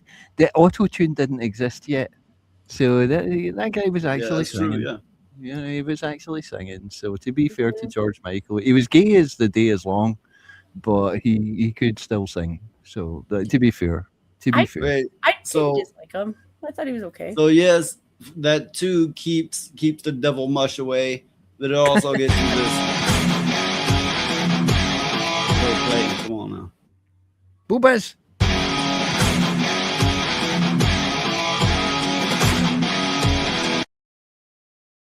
She's cute. Well played, Boobas. Yes. I'm in the shit corner. But I posted my most handsome picture. Like, guess which one I am. Yes, which one do you think I am in the picture? The beanpole. I am the guy with the fake blonde hair in the top left. Yes, that's me. Like how handsome I am. I'm a handsome motherfucker. Check me out.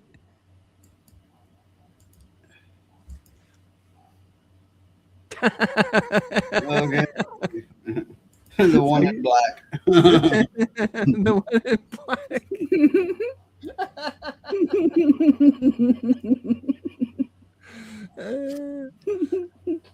I shouldn't have used so much bleach in my hair at that point, because otherwise I might have more hair in real life right now.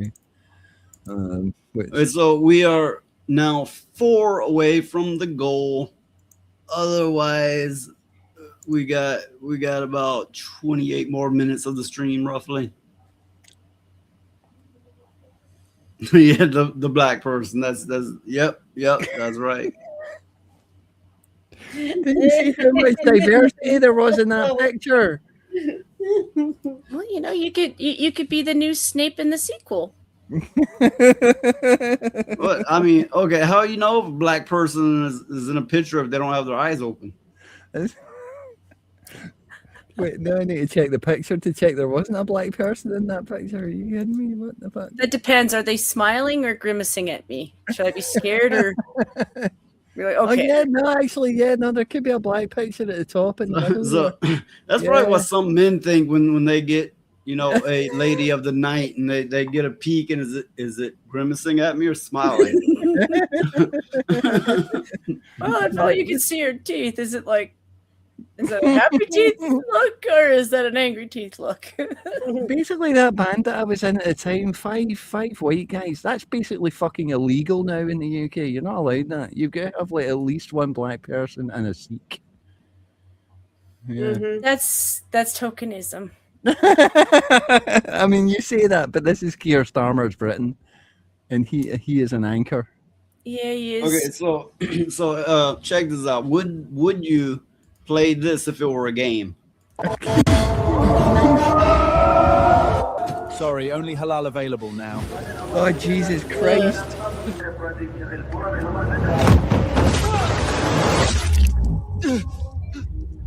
Oh, that's too fucking real, man. Oh, that's way too fucking real.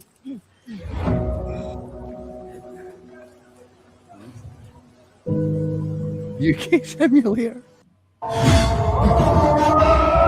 Oh, Jesus Christ, man! It's yeah, that is way too fucking real. That is frightening. Honestly, I am a little bit concerned about the way our country has become. The thing about it is in the UK, it hasn't happened quite yet, but you are about to understand what Americans deal with on a daily basis. The melting pot. Okay. Yeah. So I know what you mean. You've seen the Waffle House thing, right? That's everywhere. Right, You've seen that scene that I just played. Well, that's kind of everywhere. But when you don't see it, what they're not gonna upload and allow you to see is when there's bodies and there's gunshots. That you're not seeing that, and there's a lot of that. Yeah. The thing is, minus the gunshots, your country's headed for kind of similar situation to what we got going on now. That is very true, and you learn. You learn how to deal with it. I mean, it's never okay, but we get that so much here till it's on the news all the time, and it's like, okay, just another day. You get desensitized to it. At first, when you start noticing it, and then you're looking at everywhere. Were they white? No. Yeah. No. We are are like a white person did it. Is like, really? Are you fucking serious? Yeah. That never happens. People are definitely becoming aware of it, Elijah. We really, really are, or a lot of us are. And then there are the people who choose to wear, they do the I see no ships fucking Nelson thing. Yeah. They put the telescope up to their blind eye. Here's the thing. I see nothing. Here's the thing. Black lives absolutely do matter. That's why I want to see all of you people out there doing better for yourself, better toward your own and everyone else. I'm not asking, for like mass this or that, or use your imagination. I'm saying, Black lives do matter. So start acting like it. Start treating yourself and others like it. Well, it becomes a thing. So the answer, the Weeping Hero, it's not the first time. She does her own channel, which she sometimes has camera on then. I have to do it. I promised. Well, it's a sad state of affairs when a nationality of people thinks so little of themselves to let themselves be as such. Well, here's the thing. We can't, over there, you got immigrants coming in. You can be like, no, get them out. No, don't let them in. Look, we got that going on here too, but we also have what's been here for hundreds of years, and that's black people.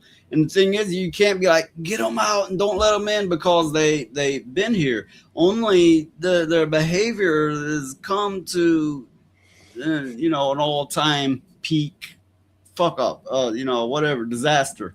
Mm-hmm. And no, I'm not hating on black people. You see a lot of this at other communities, but it is usually them.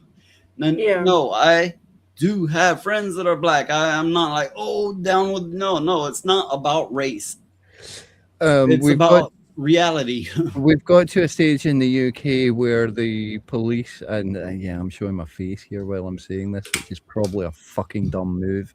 But we've got to a stage here where the police in the UK are showing preferential treatment for people who are ethnic minorities in the UK, which is disturbing to say the least.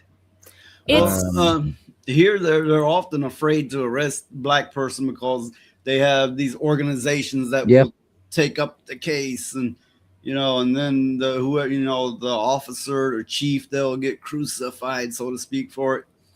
I mean, again, it is not about race whatsoever. It's about recognizing what the hell's happening. I mean, there's problems with whites, with Latinos, with you name it. Everybody got problems.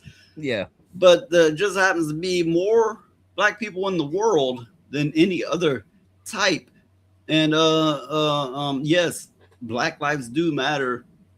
In the case of the UK, there's way more people from the Middle East than there are, or Middle East or South Asia, than there are from Africa. It's also lately what's been happening is people are becoming more open to seeing how their behavior really actually is. Like with Metcalf, like that case. When you see interviews with black people on the streets, there's this level of understanding that somehow because Austin was upset because other kids told him to get out of a tent he wasn't really welcome to. Like, I know they might have friends between schools and stuff like that, but if you're in a tent that you didn't contribute to, which that's how that works, and they ask you to leave, just go. But what he did is he went home, armed himself, came back, and somehow that's okay in their mind, that being offended because somebody asked you to leave is enough to go and arm yourself, come back, stir up more problems, and then stab another kid. And there's a lack of empathy for Metcalf. Like, suddenly it's okay to just stab the other kid. And I'm like, and how is it okay for protesters to stand outside that thing saying the only good cracker is a dead cracker? So as big of a problem is they're putting politicians in place who will defend murder if the murderer fits a certain profile. Yeah. We should not have people out there making decisions for millions upon millions of people who are that dense, who are that small-minded, and like I'm sorry that your child was grown up to be so sensitive that asking him to leave a space was enough for him to feel that he needed to arm himself and go out and cause harm to another person. But we all get told to leave when we're not welcome in a space. Sometimes it just happens. You could be perfectly fine and not doing anything, and they still have the right to do that. So I just want to reiterate, it is like Alchemy said, it's about behavior, simple and non-racially charged. So all you white people out there acting the same, knock that shit off. Your life matters too. Start acting like it. Anybody who's acting, chimping out, if you will, no, you're a civilized adult. You're not a baby with a tantrum. Knock that shit off for the betterment of you and the betterment of us. Well, concerning the kid you were talking about, Jen. Yeah. I think a lot of that goes into the home life, because kids now that do these kinds of things, they're not used to getting told no about anything. Yeah. So when real life hits them and they get rejected or told no or whatever, they can't handle it. They don't know how to deal with it. So, that's where that comes from. It's not a case of being bullied and all that. Here's the thing, when I was a kid, I would be like, oh, you're not invited. Oh, we don't like you. We're going to make fun of you. And, we're going to force you out. It is like, is it because I'm black? No. White people don't walk on fucking clouds in paradise. The fuck? I never did. Okay, to be fair, I'm not all white, but everybody considers me as such. So for all practical purposes, I'm a white boy, right? And I got treated like total fucking dog shit. It's got nothing to do with race. Well, you know, when I was a kid, there was plenty of things that I got told though about, you know, and what these kids don't understand is not everybody's gonna like you, and no, everybody doesn't have to have a reason. Sometimes people just don't click for whatever reason, and there it is. But it could be as simple as you not being from their school, like yes, and not belonging in their tent. Yeah. So they don't have boundaries. Yeah. You know, kids, you know, these days, I know this is a dog training phrase, but you have to have rules, boundaries, and limitations. Well, that goes for children too. I mean, they got to learn the way of society. They have to have rules, and they have to have boundaries and limitations. So once walking in the store, this motherfuckers honked and yelled, and I told them they better take the fucking asses on. We're gonna have a problem. You know, quit acting like a bitch or get up and let's fucking settle it. So I had the woman. Woman told me that's unnecessary. There's no need for that. No. I said there is, because they are used to motherfuckers just like you who will sit their ass back and take it. If they have nothing, no barriers, and they can be the biggest asses they want to be. And nobody's saying anything. Nobody's doing anything. It's only going to get worse. True. But, you know, some of these, like the school shootings and things like that happen here pretty much on a daily basis, I understand it. I don't agree with it, but I understand it, because usually what happens is a kid gets bullied relentlessly and nobody will help them at all, period. The teachers won't, the school system fails them. So having a kid mind, they take that shit into their own hands. It's like, well, shit, nobody else is going to help me. I'm going to have to help myself. And they do. I don't agree with it, but I understand it. And, you know, there needs to be a bigger support system for the kids and stuff that are maybe going through a hard time and stuff. First of all, they need to take the fucking blinders off and not see, well, they're one of them and you're one of you and that there's one of that, and take the fucking blinders off. We're all human beings. Take these bullshit barriers out of the way, or there's gonna be no progress. Yeah. Well, you know, speaking from experience, I was bullied in school. Why? Because my dad drank and you know, that kind of thing, and it was a bullshit reason, you know. So I just said, well, I'm not going to do a damn thing. I'm not going to tell anybody, because if you tell somebody if you're getting bullied at school, usually, and they don't do something, it makes it worse. So, yeah, of course I was bullied in school, but you want to know why? It's because I was the one that they knew would fight back. So everybody wanted to test themselves against me. And I never gave in. I never bitched out, because, you know, I had it at home too. I had a big family, and I had to learn to fight quick and early.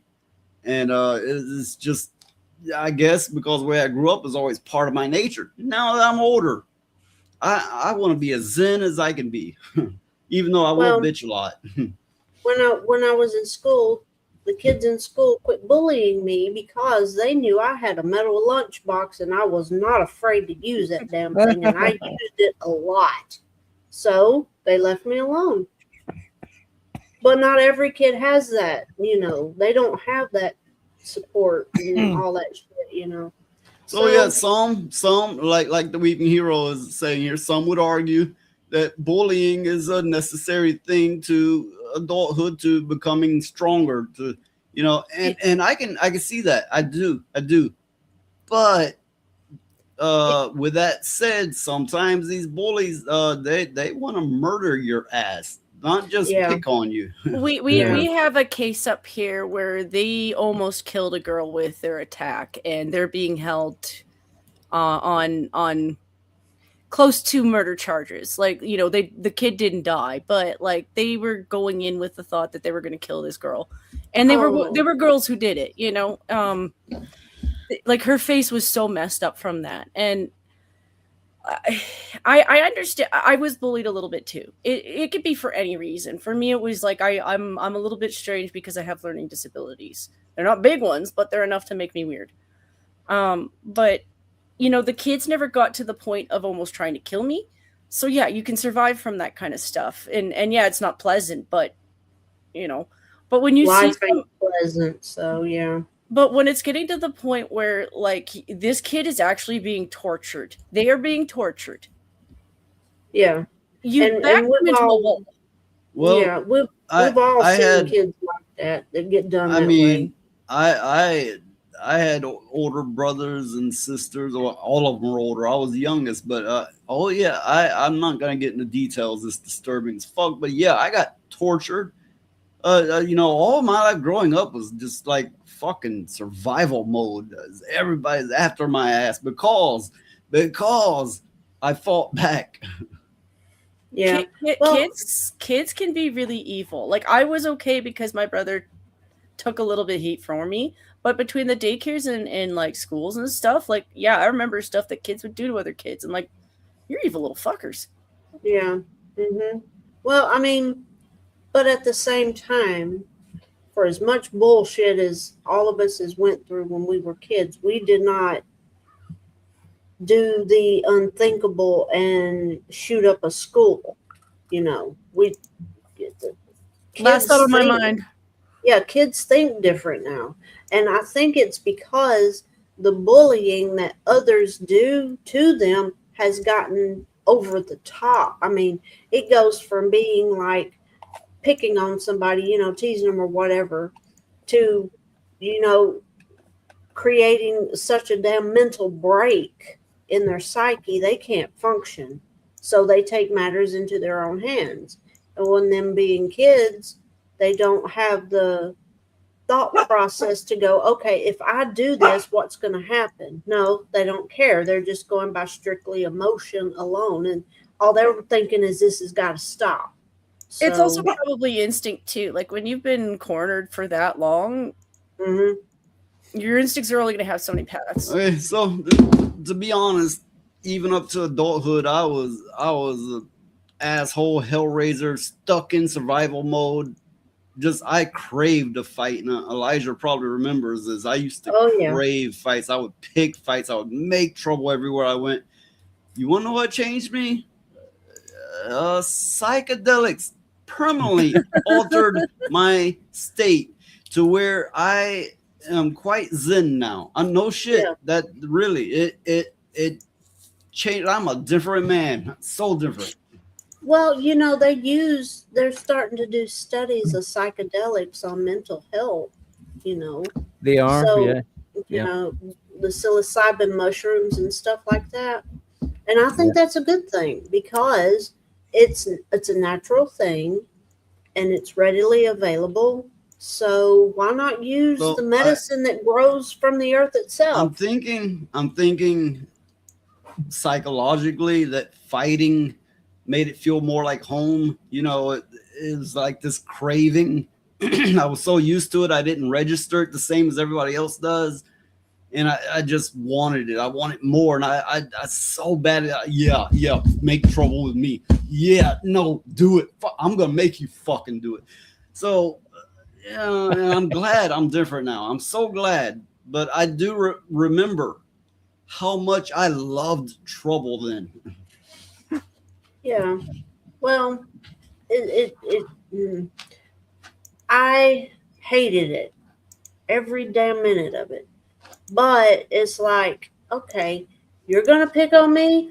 I'm gonna make your life a living hell. and I got the patience to do it. So keep going. You know, what? Keep going. You're gonna get a taste of my damn lunch I box. had gotten to, for a long time it was violence, right? But I'd gotten to, I started to make artwork out of it. Here's what I mean, right? I would literally, the first thing I'd do is I'd fuck their wife, and then their mother and sister, and I'd like get them fired from the job and that kind of thing, right? I started to make an artwork out of it, and I just so fucking love doing this kind of thing. The art of war. Again, I'm a different kind of man now. The art of war by noise pollution for modern day circumstances. And I'd make friends with their friends, right? And I would just get in every little crevice of their life and fuck with it hard. Well, that was only because they deserved it. I mean, if they wouldn't been such a shithead to you, you wouldn't have done none of it. Because I know you would take up for a lot of people. Oh yeah, I mean, I always took up for the underdog or the unfortunate, misfortune, whatever, right? Fuck yeah, I mean, I was all about helping out those burdened. I still am, and I still get shit on because I stand up for people. Yeah. I feel like you're both spirits in the conscious world. You're both the angel one and then you're the demon, and it depends on whether or not the person pissed you off. Yeah, it's just according to what time of the day, like 2 o'clock's all right, but 4 is not as good. I have very sharp sides to myself that I do not let out anymore. I just think the visual is funny too. Like if you're like on one side, like I am giving you good advice, but you're pissing me off. You know what? I'm giving you the advice that's gonna fuck you over now. Yeah. I have a weird sense of humor. But yeah, people in the UK is about to find out exactly what America is. I'd be a motherfucker like, call the cops. Till they get here, your ass is getting beat. Like, yeah, it's going to take them about 5 minutes to get here. That gives me plenty of time. Yeah, I mean, we'll have these demonstrations, we'll have protests and stuff like that. But at the end of the day, all that happens is some lone protester gets beat up by a cop with a riot shield, and then it sort of peters out, and the entire thing continues. And if they do another protest, they're probably going to try to catch people's faces. Like I know they probably already have from. Oh, they have been already, yeah.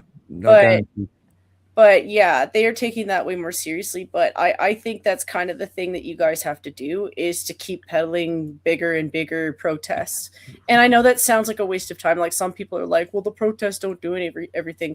What it does is it overwhelms them with numbers because they keep peddling that there's more of them. I mean, they hugely publicised the fact that they were doing facial recognition during the Unite the Kingdom Tommy Robinson March last month. And did it stop? Did it prevent some people from going to that protest? It may have. Oh, just wait until they fully implement AI and all this. Everybody's ass is toast. Yeah, I mean, it's AI, it's fucking, the digital ID, it's the social media ban that they're talking about now as well. Which, people think that the social media ban that just affects people who are under 16 or whatever. No, it fucking doesn't.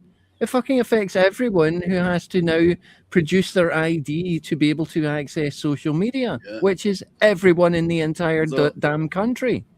I get that mentality. If you're going to get accused of it, you might as well fucking do it. Like, I might as well do it. At least I'll get some satisfaction out of it. Go to jail for a reason anyway. But a lot of people are thinking, social media ban for under 16s. Yeah, that's a great idea, because it stops I can get behind that. I agree with that. We Right, need sure. to get these fuckers off their phones and tablets and outside Okay. and socializing with each other and that kind of thing. Okay, sure. But how do you enforce that? How do I you know it's enforce tricky. it? It's tricky. Yeah, Well, that would be You enforce it by There's this, identifying people who are over 16, and the only way you can do that is by getting their ID. Okay, well, there's this. It reminds me when I was in school, in the later years I was in school, they implemented something here to where if you miss too many days, your parents get arrested. Yeah. Yeah. And they'll carry them off to jail. So if you do it that way, it might have more of an effect. But the thing is, Yeah. like any kind of social media regulation should be performed by children's parents. That's who should be who should be regulating their children's internet usage. Yeah, is exactly, Their parents. So it shouldn't be to do with the government. It shouldn't be to do with Facebook. It shouldn't be to do with YouTube. Any of these social media sites. No, you're exactly right. But since that's not happening, the best way is to be like to the parents, do it or you're fucked. Well, we are already fucked because like this is the only way they're going to be able to regulate it is by identifying who is over 16, who is under 16, and the only way you can do that is by digital ID or by biometrics or by whatever. Yeah, you're right there. So yeah, either we get this put on us, which none of us want, or our future's doomed to people growing up with brain rot. Well, and this is not just the UK. They've already done this in Australia. If Valkyria was here, gay as he might be, He might still be there. Somewhere. Weird. Well, clearly he likes both. Well, yeah, weird stuff as it might be, but he knows that they've already introduced this social media ban in Australia, and it hasn't worked. All the kids are still accessing social media, probably via a VPN or whatever.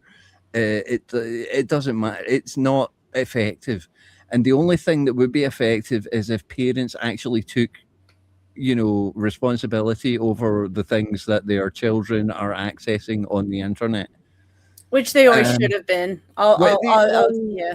Always should have been. You're completely right. But because they're not, we have all decided as a species to introduce this thing where the governments have to take responsibility for children under 16 accessing the internet and accessing harmful material. You can't see me putting the air quotes around that, but yes, harmful material on the internet. I'm not surprised. Like I've had a dislike for the generation that thinks an iPad is a good parent for their kid. Yeah. And I don't mind little games for the kids. I do understand. I was a kid on long car trips and stuff, but I always had a limit to the amount of TV time. I always had a limit to the amount of game time. And Yeah, and that's the thing that you've got, like, you should have control over as a parent is the amount of screen time your child has. And they were always in the room. Like, they were never not far enough away to know what was going on. Like, But apparently parents are too busy to deal with that. And then when parents are too busy to deal with that and their child ends up committing, harry-carry or whatever because of something they've seen on the internet, it's apparently the government's fault or the internet's fault. It's like, no, it's your fault. You're the parent. You should have been paying attention to what your children was accessing on the internet. And I'll be real, like if your kids are taking a little bit longer to mentally mature, then they need daycare for longer.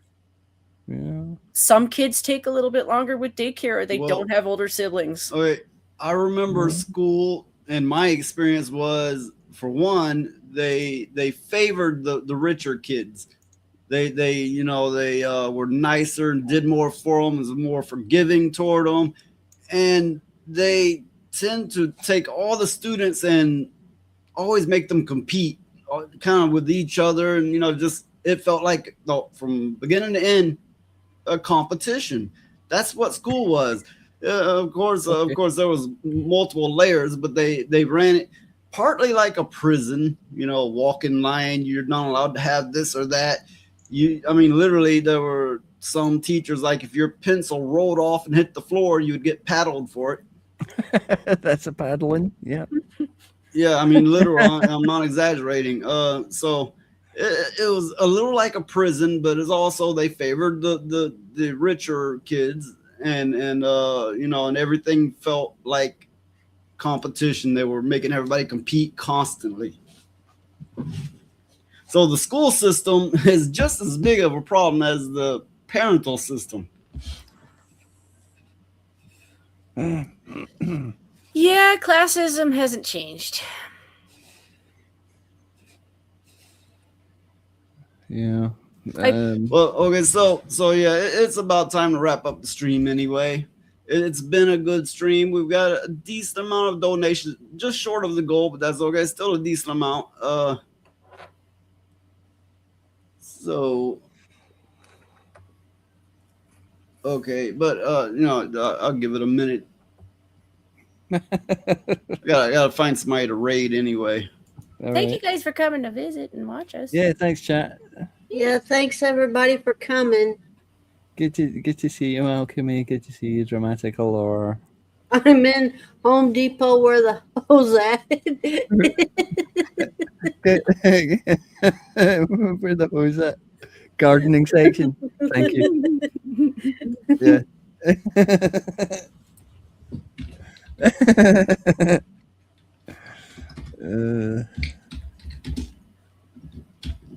Okay, so if you're watching over on Rumble, it's going to raid you over to another channel, or you could, I think you can choose to stay on. Shit, I don't even know. Whatever case, I'm doing it.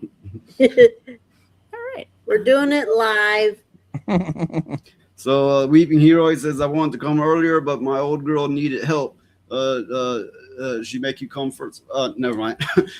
Old girl. It makes no, me I'm joking. But anyway. That makes me think of a dog or a horse, or because that's usually what that means here. Welcome, St. Hugo. We're right at the end of the stream, but it's nice to see you all the same. Hi, Hugo. And yeah, okay, so it's morning there. Yeah, and over in the UK, which I believe that's what it is 4:45 in the morning. There you go. Oh dear. Yeah. The sun is coming up, so that's fun. Okay, I try to save these vampires every stream. I'm like, I gotta end it before the sun comes up. The sun is indeed coming up, yes. Oh, Hero, your dog's not doing well. I'm sorry to hear that. Ooh, that's always so unfortunate. Yeah. Well, maybe she'll be okay. I know how that is. Okay, so I have done the raid. Let's do the outros first. There, if I'm pointing the right way. No, the other way. God damn, this shit keeps flipping my fucking camera. The other way. Let me check my settings. Yes, it must be because I got a new setup, new operating system. So yeah. There. Okay. There. I'll be on noise pollution on Mondays and Thursdays, 8 p.m. Central. No, 7 p.m. Central, 8 p.m. Eastern. Every other time frame, do your own conversion. And soon I will be giving Big Shirley her nightly num-nums because, well, she's demanding. And that's what I'll be doing. So I'll see everybody Thursday. Shut up, Big Shirley. Big Shirley. Okay, so of course you can catch me again at the usual time on Thursdays, and I do make the random occasional appearance on Rhoda's show as well, along with these people. These people. What do you mean, you people? These people.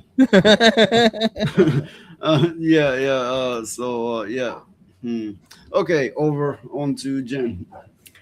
Well, I'll be on Noise Pollutions again on Thursday, and Rhoda's on Friday. I do another show on Wednesday with the Minions at the Zoo. I don't use camera for that one.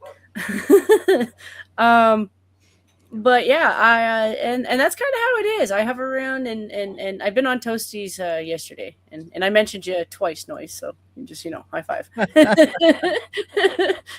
But yeah, that's kind of where I've been. I should work on Rumble, but I'm trying to get a job first so that I don't feel bad about working on Rumble. Yeah, back when I was on this other show, I was on there with Toasty often. Yeah. Anyway. Okay, on to R2. Your turn. Hello. Good evening. Oh, and she has made the occasional appearance 2 or 3 times on my show. So. Come on back, Toasty, if you can. Yeah, that'd be good. Hi, everyone. Thanks for being here. Thanks, chat. Thanks to Jen for pointing directly at me. That's not making me paranoid at all. Wow. Jeez. Thanks to everyone for coming. I'm not here to publicize anything. Just come back to Noises chat next time. Come on down to Eris Rhoda's chat as well. On Friday night is the one that we can guarantee. Friday night, 10 o'clock UK time, and for the civilized people among us. Thank you tonight for having me. Thank you to Elijah as well, and thank you to Jim over there, probably there. My brother's gonna come around the corner and be like, "Why are you pointing at me?" Okay, so yeah, I do this show twice a week, and I'll fucking do it again. so okay, when the few times I am actually streaming, and you're seeing who's live, and you're like, nah, fuck that noise. Okay, you don't have to listen to anything else, but listen to this crack whore. Pick me! Choose me! Love me! Handshake.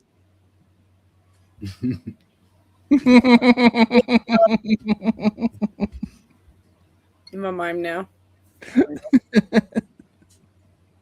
Okay, so with that, keep bringing the noise, because all of us sure as hell will do our best. Till next time, later. Bye, everybody. Bye.